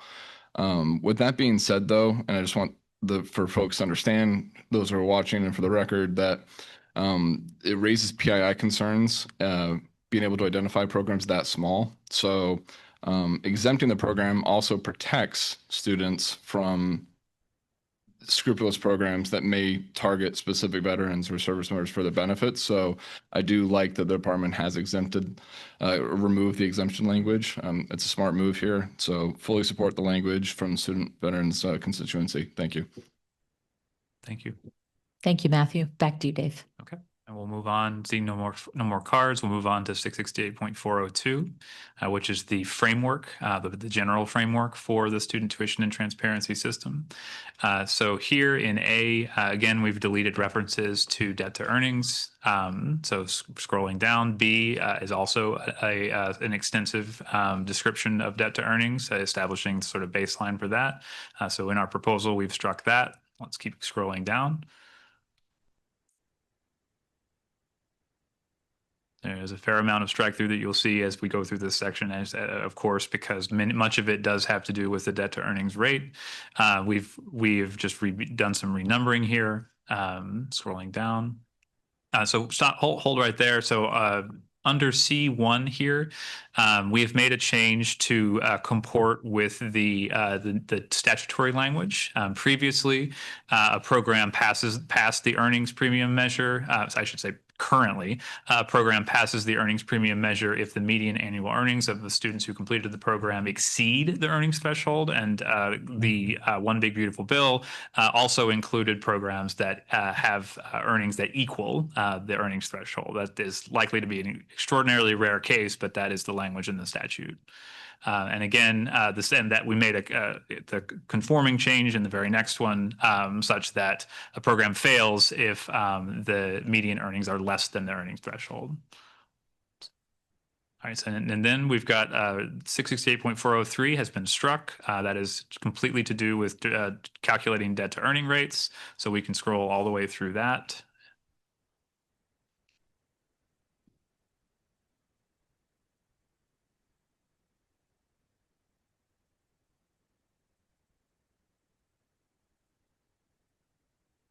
Okay. Now we're at the calculating the earnings premium measure, which is a lot of the bones of the actual calculation process for the earnings premium. So here, again, we've added the equal or exceed language from the statute, scrolling down. Done some renumbering. Here, we indicate that we're obtaining from a federal agency with earnings data, earnings of students who completed the program during the cohort period, who are working, and who are not are not excluded under paragraph C, which we'll get to in just a moment. Scrolling down a little bit more. Stop. A little bit back up. Under 2 here, the secretary uses the median annual earnings of working adults using data from the Census Bureau to calculate the earnings threshold that we previously defined and we already talked about. 3, we had an annotation here that you guys have probably seen.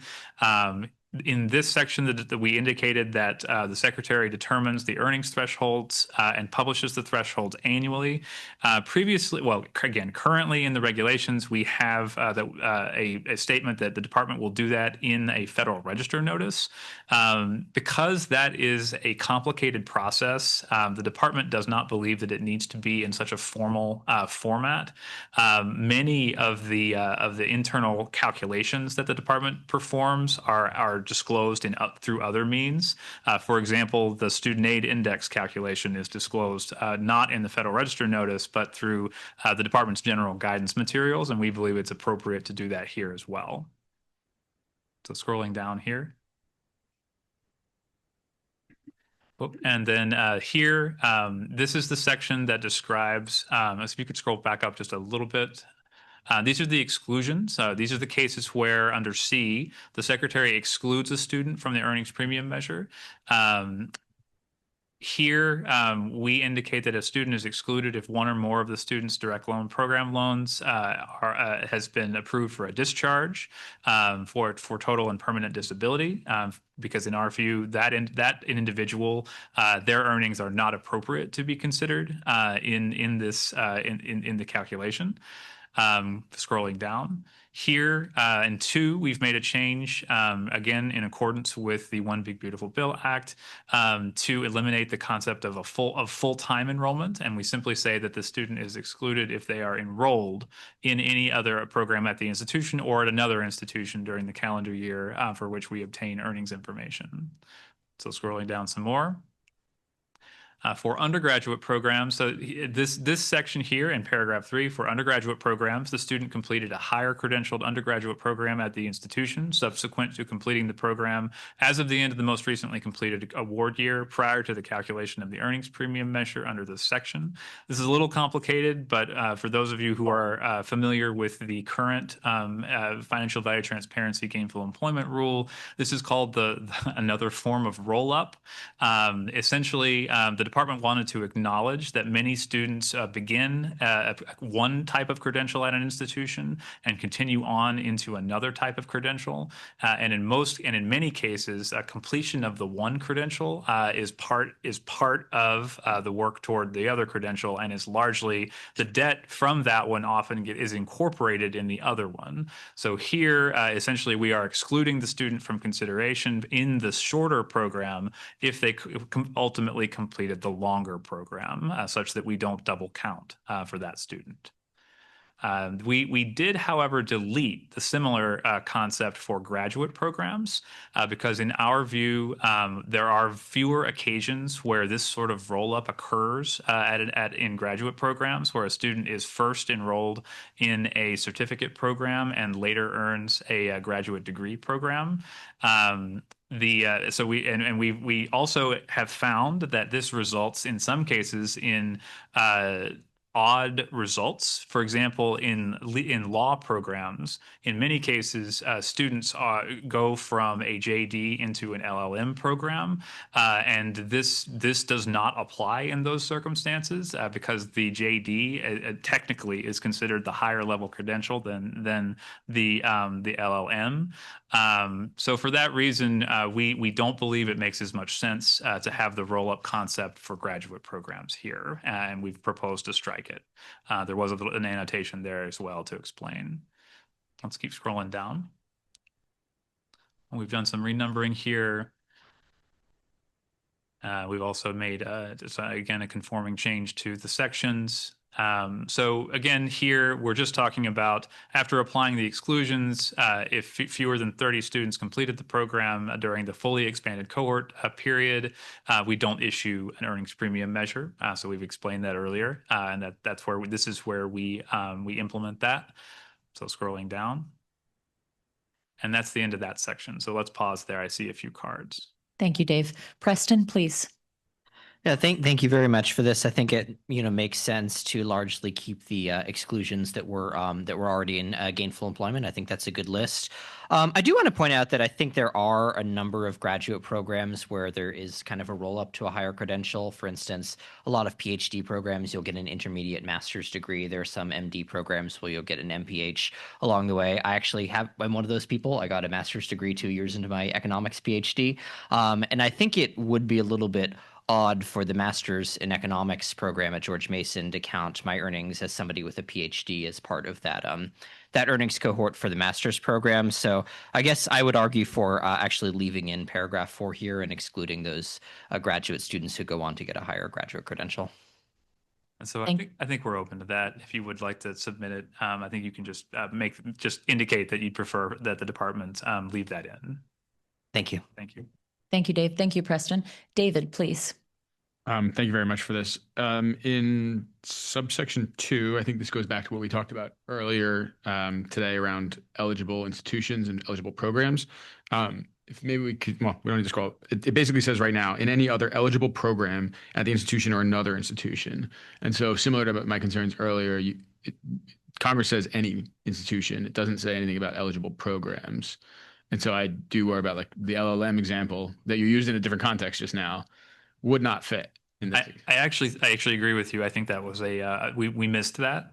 So if you would mind, give us that suggestion. I think you're right, that was previously the department's position. But if we are aligning this across all institutions and aligning it with the One Big Beautiful Bill Act's system, I think you're exactly right that it needs to be any program at the institution, and not even any program. It could be just at large enrollment at the institutions if they are enrolled.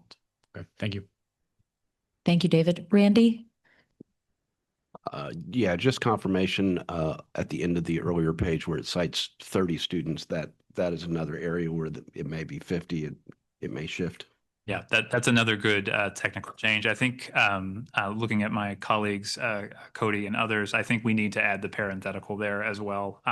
Yeah, either that or we can cross-reference the earlier regulation, but you're right. It would be helpful to have that in there. Thank you, Randy. Thank you, Dave. Richie? So going back to the exclusion, C2, the enrollment, I asked this yesterday, but degree seeking or non-degree seeking, is that still up for debate? If the student has to be degree seeking to be excluded, or can they just be enrolled? So I believe the answer really is that they can just be enrolled as long as it's at an eligible institution. As long as that's where the enrollment is, they would be excluded even if they're not in an eligible program. Okay. Thank you, Richie. Matthew? Again, I just want to thank the department for its language in subsection 403, now 403, calculating earning means premium measure. A couple points, again, reiterating what I said earlier for working adults. It's good language. It helps our constituency. But two, more importantly, for subsection 3, removing the Federal Register notice.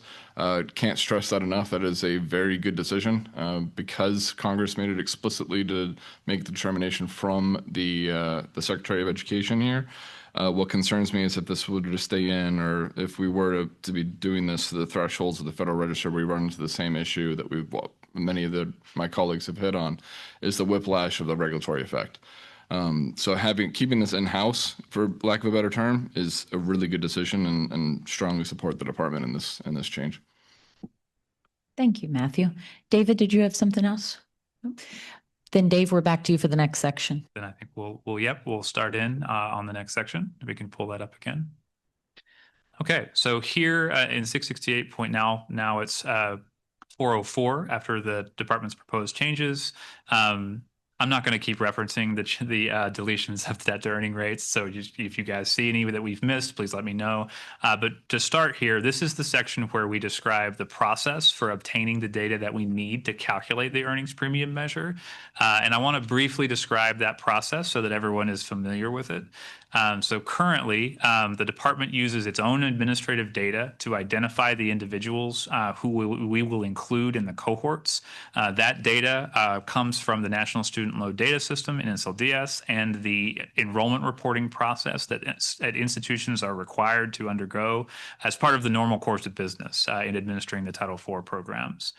Institutions report enrollment for all individuals who receive Pell Grants or direct loans at that institution, as well as students who received loans at prior institutions that are now that attend at the new institution. And the original reason for the enrollment reporting was for loan servicing purposes, to assist with deferments, et cetera. But the enrollment reporting process has been improved over time to the point where, although there are still some issues with it, we believe the data is adequate to perform this function with the process that we describe here, where we ask schools to do an additional check of the data to ensure that it's accurate. So here we say that in accordance with procedures established by the Secretary, we will provide the list of students that we are including in the cohort to the institution. The institution must evaluate that list and update or otherwise correct the data. And when we say that, we mean update it in the National Student Loan Data System in NSLDS no later than 60 days after the end of the award year.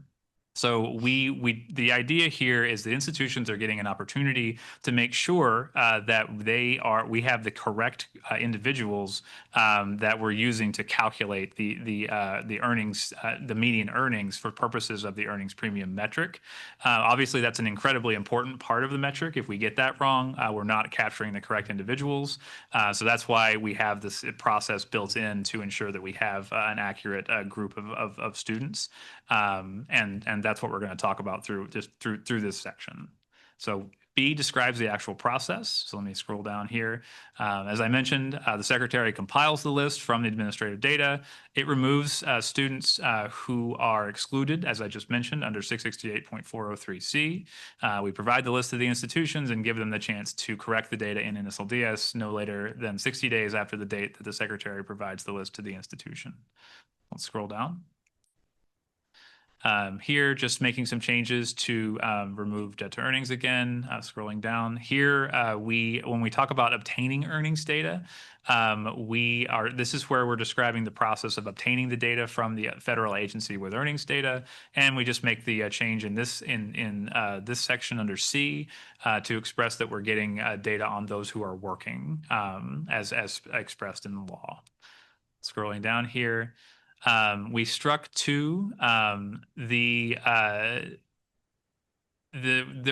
ran into some issues here with IRS and its requirements for them to provide the number but not the identities of students on the list that the federal agency with earnings data could not match. It runs afoul of some of their privacy requirements. So we struck that here because we prefer to work with the Internal Revenue Service, and we don't believe that that's sustainable over time given their rules. So here in D, we deleted again reference to debt to earnings rate. We revised the number here for when we will calculate an earnings premium measure, and that's when it has when we get records for at least 16 students from the federal agency with earnings data. As you guys recall, the department, the moment we reach the cohort of 30 or more, or the statistically reliable figure that we determine, we will use that to send to the federal agency with earnings data. This is a process similar to what we described in Workforce Pell.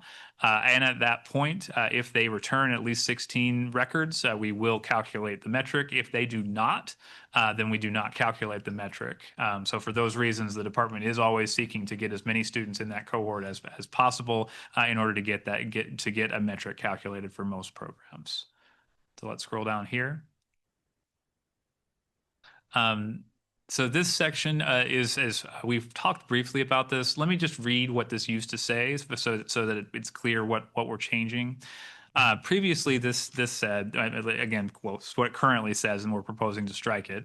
If the federal agency with earnings data reports that it was unable to match one or more of the students on the final list, the secretary does not include in the calculation of the median loan debt for the debt to earning rates the same number of students with the highest loan debts as the number of students whose earnings that they could not match. For example, if the federal agency is unable to match three out of 100 students, the department would strike the debts of the highest the highest three debts of the individuals whose records who we were able to obtain. So the reason for this was fairness for the debt to earnings calculation.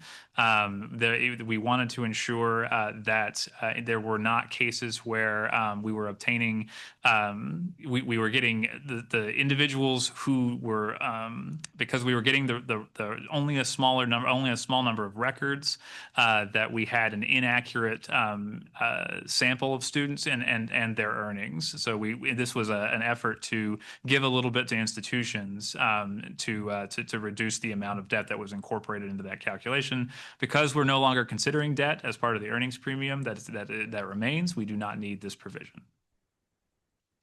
So I'm going to pause there. Any questions or comments about those changes? Thank you, Dave. Go ahead, Jeff. Just a quick question to clarify what happened. A student that's excluded because they're enrolled in another institution, do they disappear forever, or do they come? Does it depend on whether they complete the program there? If they drop, does it come back? Just what happens with that person that's excluded? Well, so the individual would show up in the cohort. The department would, in evaluating the cohort, would then look through it would go through its process of determining who should be excluded. So we run the list against individuals who have defaulted. Were they in a prison education program? Were they in a comprehensive transition and post-secondary program, or were they enrolled at another institution? So for that year, if they were enrolled, then they're excluded. If we run the test the next year and they're no longer enrolled, and they're in a different cohort, obviously they would be included. So it's. But if they're still in that original cohort, they could disappear. You mean in the following year? Well, if they attend another institution, enrolled for a few years, and regardless of what happens, do they ever wind up back in the originating institution's cohort? I mean, does it? No. So It's a one-time calculation. That's what we're getting at. Yeah. There are no others. You want to move on to section 405? Yes. All right, so section 405, determining the earnings premium measure. So again, for each award year that we calculate the earnings premium, we issue a notice of determination. We're just making changes here to eliminate the debt to earnings references. Let's scroll down. So here we deleted a reference to the student acknowledgement. The acknowledgement is currently in the regulations as a process whereby students in certain categories are required, if their program fails either the debt to earnings or the earnings premium metric, the students are required to go through a process where they acknowledge the failure through a system that is provided by the department, where the department provides information about that failure and what it means. So we are proposing to strike that process, which we'll talk about in just a moment. But here we've made a change as a cross-reference. So I'll talk about that when we get down to it. So here we've eliminated the reference to GE programs because now warnings are required for any program that fails the metric under 668.605. So let's keep scrolling down. I want to pause here. I want to make sure that it's clear that I'm distinguishing between acknowledgements and warnings. Those are two separate processes in the current regulations. The acknowledgement process only applies in a limited set of cases for students in certain types of programs, including graduate programs and undergraduate credential programs, but not undergraduate degree programs.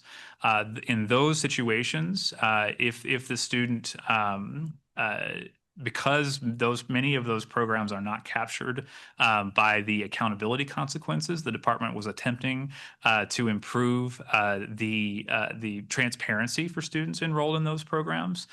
So they were expected to go through a process where, as I mentioned, they would go to a department website and receive information about the failure and what it means to them. The warning process is separate. The warning process is a process that is conducted by the institution, where the institution provides the student information about a failure of a GE program under the current regulations. And the warning is generally speaking a more serious requirement, because this institution is essentially conveying to the student that there is a possibility that the program may lose eligibility for Title IV assistance, and that would result in the student not qualifying for assistance in the following year and potentially being unable to complete the program. So the warning process now will apply to all programs, given the changes in the One Big Beautiful Bill Act. So we believe that the acknowledgement is largely redundant and not necessary. So here, for that reason, we've actually struck 668.407. And then now let me pause to see if anyone has any comments about the changes to 668.406 or 405 or this section. Okay, seeing none, we can continue to scroll down. We'll go all the way through this section. And that's the end of the topic. So we'll pause here, and anyone have any general comments or questions about this topic? Okay. Well, we appreciate it, everybody. So I heard a few excellent suggestions. Thank you for some of those catches. We really appreciate it if you guys could send us those in writing, as always, in a separate Word or PDF document, and we will get some changes made, hopefully for tomorrow morning. It's a bit of a strange place to be here. I would like to at least start the discussion on the next topic. I think I can get through the description of the changes, and then we can have a brief discussion and potentially continue that tomorrow. So here we separated this topic because it is a little different from the others. These 668.406 has to do with reporting requirements. And in this case, we're talking about the requirements for institutions to provide unique data that they don't otherwise provide as part of normal administrative processes to the department. In the current regulations, the reporting is vital to the department being able to perform both the earnings premium calculation and the debt to earnings calculation. The only really vital reporting for the earnings premium calculation are reporting of whether an individual is in a prison education program or a comprehensive transition and post-secondary program, because the department does not otherwise have information on that in every single case. So we need that reporting in order to identify those individuals. The rest of the reporting is either for purposes of the department's transparency system. If you guys recall the changes or if you guys recall the requirements in 34 CFR 668.43, the department's website that we have required ourselves to publish, that includes information about net price and other elements of a student's costs for post-secondary programs. This reporting section is where we obtain most of that information for purposes of the website, where we would disclose that to students and other consumers. So we're going to go through this section, which deals with the specific data elements that institutions have to report to the department.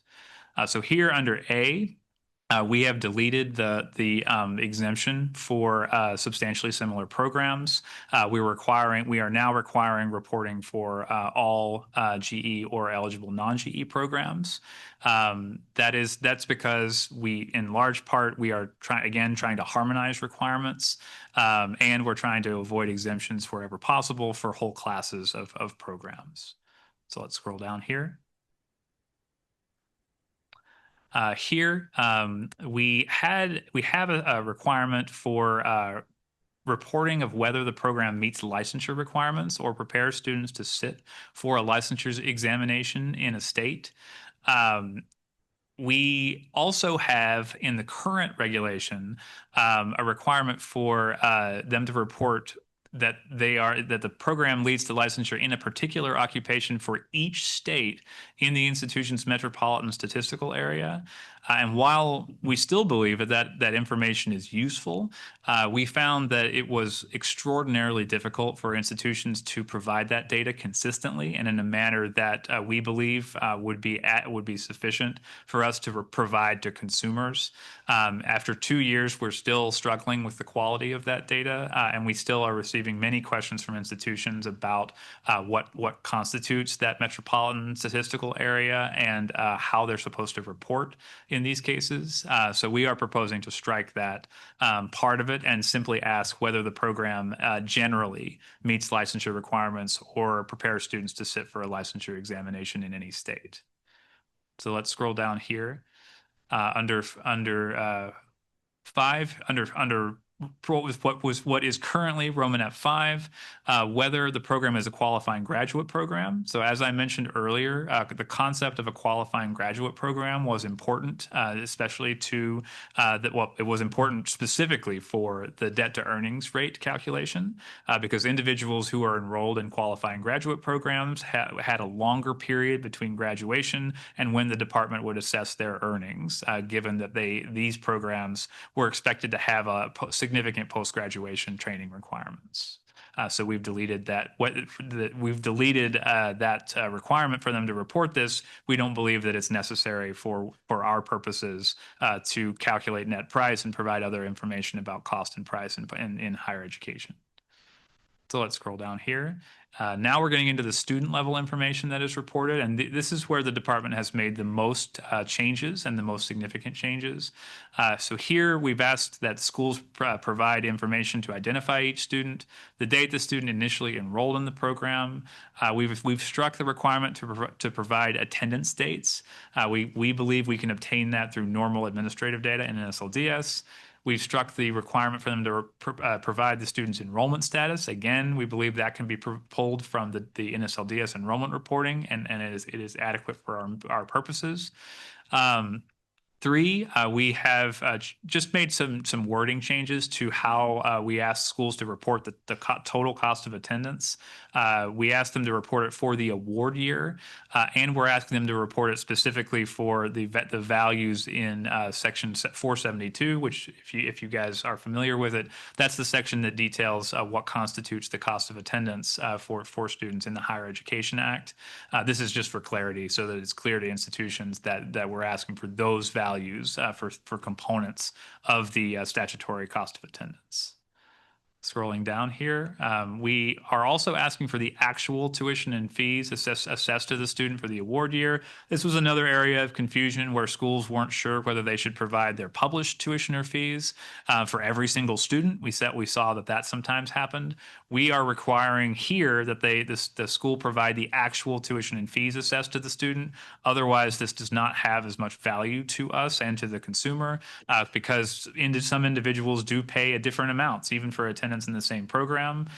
So we are doing our best to get an accurate reflection of what is really being paid in each program. Romanet 5 here, we are talking here about the student's residency tuition status. In this case, we are trying to give accurate information about the differences in a particular institution program's tuition by residency status. As you guys know, many institutions have different residency statuses that have different tuition amounts that they assign, especially public institutions. So in this case, we are specifying that they don't have to provide this if it doesn't apply. There were many questions from schools about what to do in those circumstances. So here in the next one, we're talking about reporting the total allowance for books, supplies, and equipment. We're just talking about the award year change, the award year here instead of annual. Again, the concept of annual sometimes caused confusion. So because the concept of an award year is more familiar to institutions, we're asking for that value on an award year basis. Scrolling down here, we made another change to housing and food for the award year, another change for the amount of institutional grants and scholarships dispersed to the student for the award year.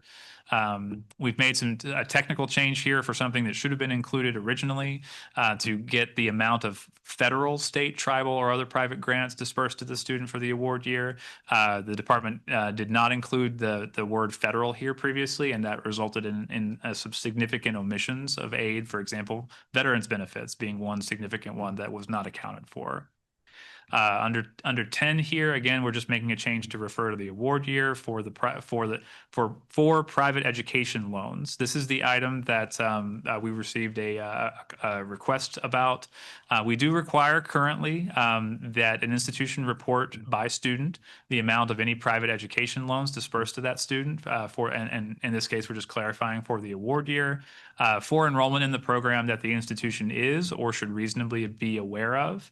And when we say should reasonably be aware of, what we mean really is private loan debt that the school would incorporate into its financial aid award. And as David pointed out, this has become much more consistent over time. In most cases, the school is getting certifications from students about their private loans, and those are the ones that we expect to be reported here. So going down here, 3, if the student completed or withdrew from the program during the award year, this is the section where we are requiring schools to report total amounts. So number one, we have struck the date the student completed or withdrew from the program. We believe we can obtain that from an SLDS data from now on, so we didn't need that value. Scrolling down to Romanet 1 here, the total amount the student received from private education loans. So this is the total amount as opposed to the annual amount of private education loans. And this is, I mentioned briefly earlier that we had corrected stray cross-reference, and this is where we're making that correction. It's defined in 34 CFR 601.2b. That is the private loan definition in that part of the regulations. Scrolling down just a tiny bit here, we struck 3, the total amount of institutional debt that the student owes any party after completing or withdrawing from the program. We found that this value was extremely difficult for schools to calculate and was important to the debt to earnings calculation. But without the debt to earnings calculation, we don't believe that it has enough value to really reflect the total amount that a student pays at an institution. So we propose striking it. Then we're scrolling down, we did some renumbering here. These are all the total things that schools are required to report in terms of totals, books and supplies, institutional grants and scholarships. Here we have required them, we are requiring schools to report the total amount of federal, state, private, or other grants and scholarships provided for their students' entire enrollment in the program. This is one of the rare additions that we're making, but we feel that this value is particularly important because without this value, it's harder for us to calculate the total net price at an institution. We have to go back to the annual values, and that can be problematic given certain crossover period issues and other technicalities of the reporting process. So we're asking for a total value to be reported here. All right, so we can scroll down a little bit more here. So here we're talking about the time frames that reporting is required. And we're just making a change to eligible institution. That's really just a technical change. And we also are just making a conforming change, striking paragraph C elsewhere. So here we are referring only to reporting on October 1st. In the current iteration of the rule, we had schools provide data for past cohorts, older cohorts, on July 31st of the first year that the rules were in effect. That was essentially an effort to get all that data in as quickly as possible. Whereas the subsequent to that, we were requiring reporting of the most recent 2 award years as of October 1st. Here we're requiring reporting as of October 1st regardless, and we are only requiring it for the 2 most recently completed award years. We do not need early data from before that date at this point. So scrolling down, again, we've struck the reference to qualifying graduate programs. Scrolling down. For any award year, if an institution fails to provide some or all of the information required here, they'll have to provide us an explanation of why the institution failed to comply with any of the reporting requirements. We just made a wording changes here. We are still saying that is acceptable to the secretary. We have to be able to review it and understand the rule and approve the issue, because we do realize there are certain circumstances where schools are unable to report for reasons outside their control, such as disasters, et cetera. Scrolling down, we also had a transitional reporting period where the schools could choose to report for only the 2 most recently completed award years or for past years. This was an attempt at burden reduction for institutions. However, because we have now obtained enough data on past years, in our view, to perform the calculations that we need to perform for net price, we no longer need this transitional period, and we've struck all of the information here in C. So we can scroll on down here. And finally, we have a short section on severability. And this is what we were talking briefly about previously. We've just renumbered it, but we otherwise have not made any changes to the severability language here. And you can scroll down just a little bit further, Andrea, and that's the end of that section. Thank you, Dave. I would like to note that for legal aid, our alternate has joined the table for topic 4. So welcome, Zoe. Jeff, I see your card, and then I'll ask if you want to go on to cards or not, given the time. Yes, Jeff has the floor. Yeah, so thanks, David. I think that was you made record time going through all those changes. Just a couple points on that. First, we wanted to sort of change the focus on that, and which is, part of the name. It's not just a name change. We eliminated, and by going through that, and I think through a very long and thoughtful process, probably just a little bit less than a third of the data items. I was sort of shooting for half, but my colleagues made the case on a number of items, so we have it. But there was a lot of thought that was given to what was eliminated and what was altered. I know that there are many people at the table and probably a bunch of people in the audience that would say, "Oh, wow, let's just add a few more things now that we've done some house cleaning." But I would urge everyone to try to stay in the spirit that we are not like any other parts of this regulation. We are balancing numerous equities in this, and we would hope that you would join us in the spirit of balancing administrative burden versus the value to students and to policymakers of particular pieces of information. And the only other thing I would add to that, Jeff, is that when we performed this effort to determine which things we would strike in the reporting requirements, we focused on the things that were most burdensome to institutions, most confusing to institutions, and things that did not directly support our goal of obtaining data about net price and the costs to students of enrollment in post-secondary programs. We are at the 4 o'clock hour. I have noted Preston, David, Matthew, Zoe, Richie, and Jeff, and I'm happy to call on those folks in the morning if we want to begin with topic 4 in the morning. I'll add you, Kristen. So I'm curious, I would like to have a little bit of discussion on this before we close. I know that we have a limited amount of time that we can have the broadcast going. Would 10 minutes be sufficient to go beyond 4 p.m.? I'm told a strict 10 minutes, Dave. Okay, we're going to hold it to that, and then I'll ask Kayla for your help on that. I appreciate it. Which means I'm going to ask negotiators to keep their remarks as brief as possible. I'll get through these as quickly as I can. Preston, please. Thank you. For the licensure item, preparing students to sit for a licensure exam in any state, I guess I'm a little bit confused about why an institution wouldn't know which states it's preparing students for a licensure exam in.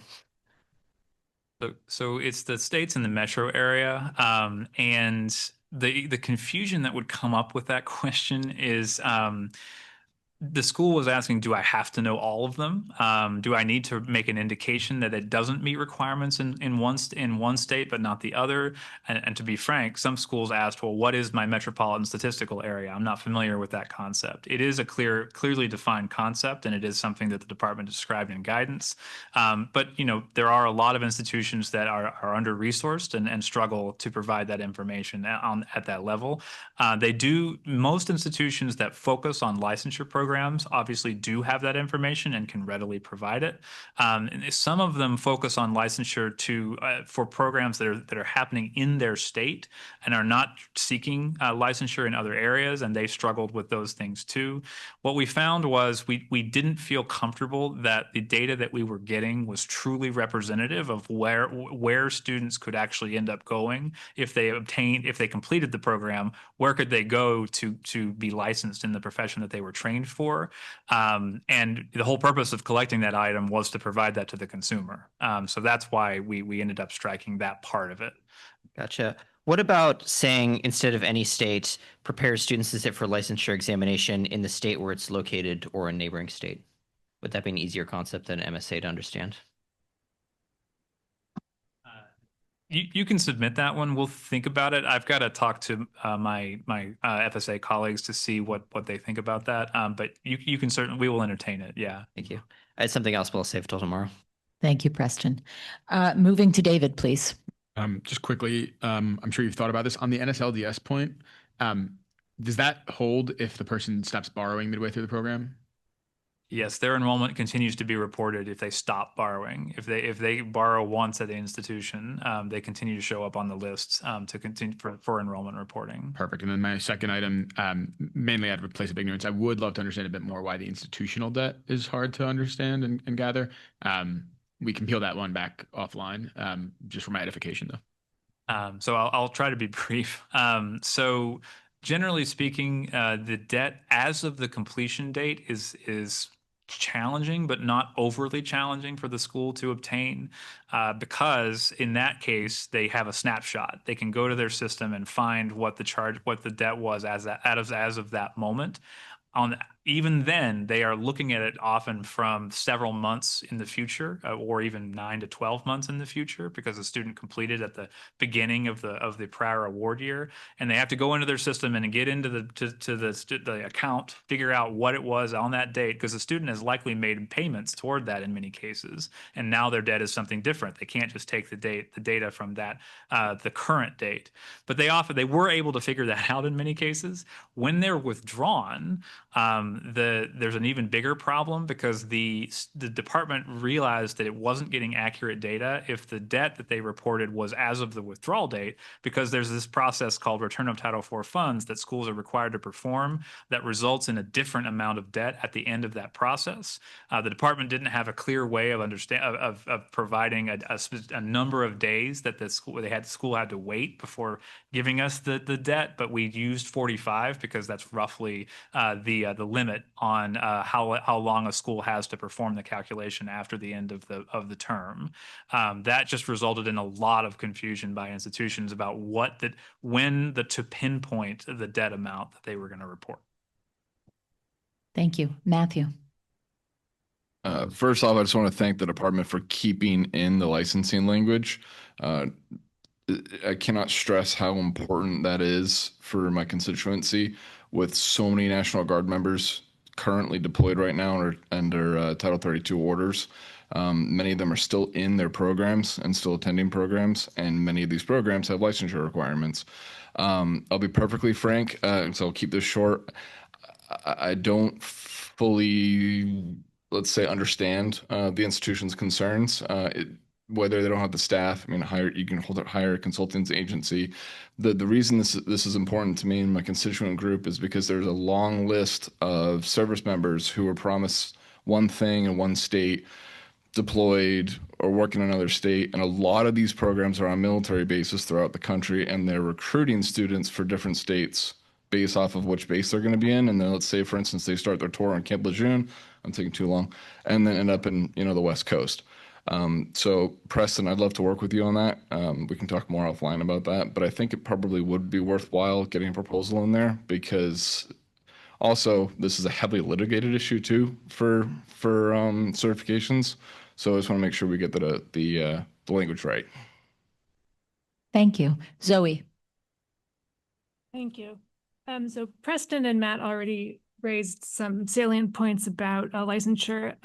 I wanted to add that last month at the Workforce Pell session, we did discuss state-specific licensure requirements, and especially how they might provide value differently to students in situations where an institution was engaged in distance learning. So I echo the importance of thinking about even putting aside the metropolitan statistical area confusion, if there is a way to provide more clarity to students on state licensure. I would encourage you to work with Matthew and Preston if you guys are interested in providing a proposal on that. And I also have a comment on the institutional debt piece. So I hear the concern about gathering accurate data on that. I think that, again, as you said, focusing on the cost of enrollment to students, institutional debt that can arise in the form of unpaid tuition when a student drops out, or resulting from a Pell refund that leaves a student with a debt that can linger for some time, is something that can affect students pretty severely and can even prevent them from continuing their education. I appreciate that. And we agree. It is a source of concern for the department even now. We recently created some rules. We talked a little bit about this in the Workforce Pell session that prevent schools from withholding transcripts, et cetera, when that happens, when that debt exists. The issue I think that we have with that value is that it was primarily used for the debt to earnings calculation. So part of the reason that we removed it is that it's not necessary for that anymore. The other reason is, although it is an important figure, it is when you it's not part of the amount that the student was required to pay. And when you provide that information to a consumer, it looks like that's additional debt in addition to what they had to take on in other and what they had to pay as part of the normal process of attending school. So we felt that there actually could be some confusion there as well. So for that's also why we thought it was a good idea to remove that one. Thank you, Zoe. Thank you, Dave. Richie, you'll be the final card today. I'll defer to tomorrow. Till tomorrow? Okay, Aaron? Boy, the stakes are low. I gotta get more excitement in my life. Just a couple of things. One is on the professional licensure. I mean, I don't think this is a problem for institutions. We're already required under federal law to disclose on our websites every state where we meet professional licensure criteria. You can't enroll a Title IV student in a program if you haven't made a determination that you satisfy those professional licensure requirements in that state and disperse Title IV. So it's on the websites. In my mind, this is just about what we're reporting to the department, and then you guys will put, I guess, whatever you want on your website.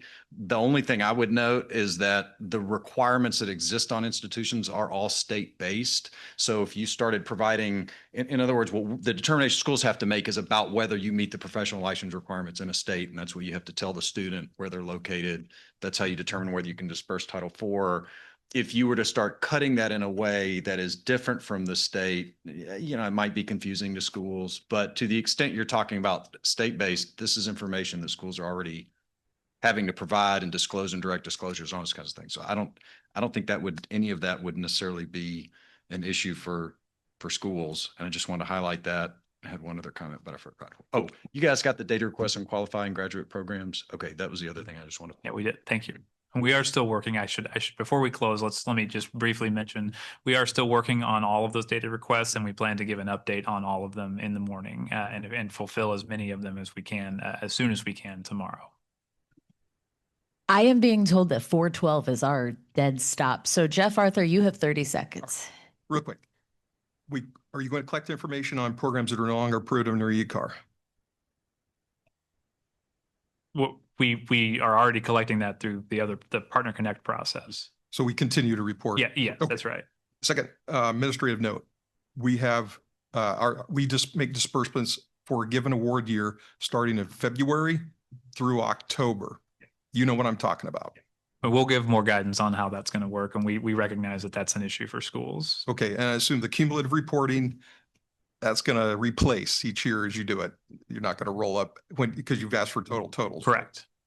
Okay, and will you treat, like my students are in school 50 weeks a year. They're going to have they have a huge number of credit attainment. They're completing 1 2/3 academic years. Will this award year data reported like that be interpreted properly? We've actually given a lot of thought, and this is a Cody issue. We could actually, tomorrow we'll have Cody come up and talk a little bit more about what his vision is for the transparency system. But we have given that a lot of thought about how we cut it to make it clear about what really constitutes an award year's worth of data. I really appreciate everyone's effort to expedite that interaction. I thank everybody for their time and attention this afternoon, and I look forward to seeing you all back here tomorrow morning. Thank you.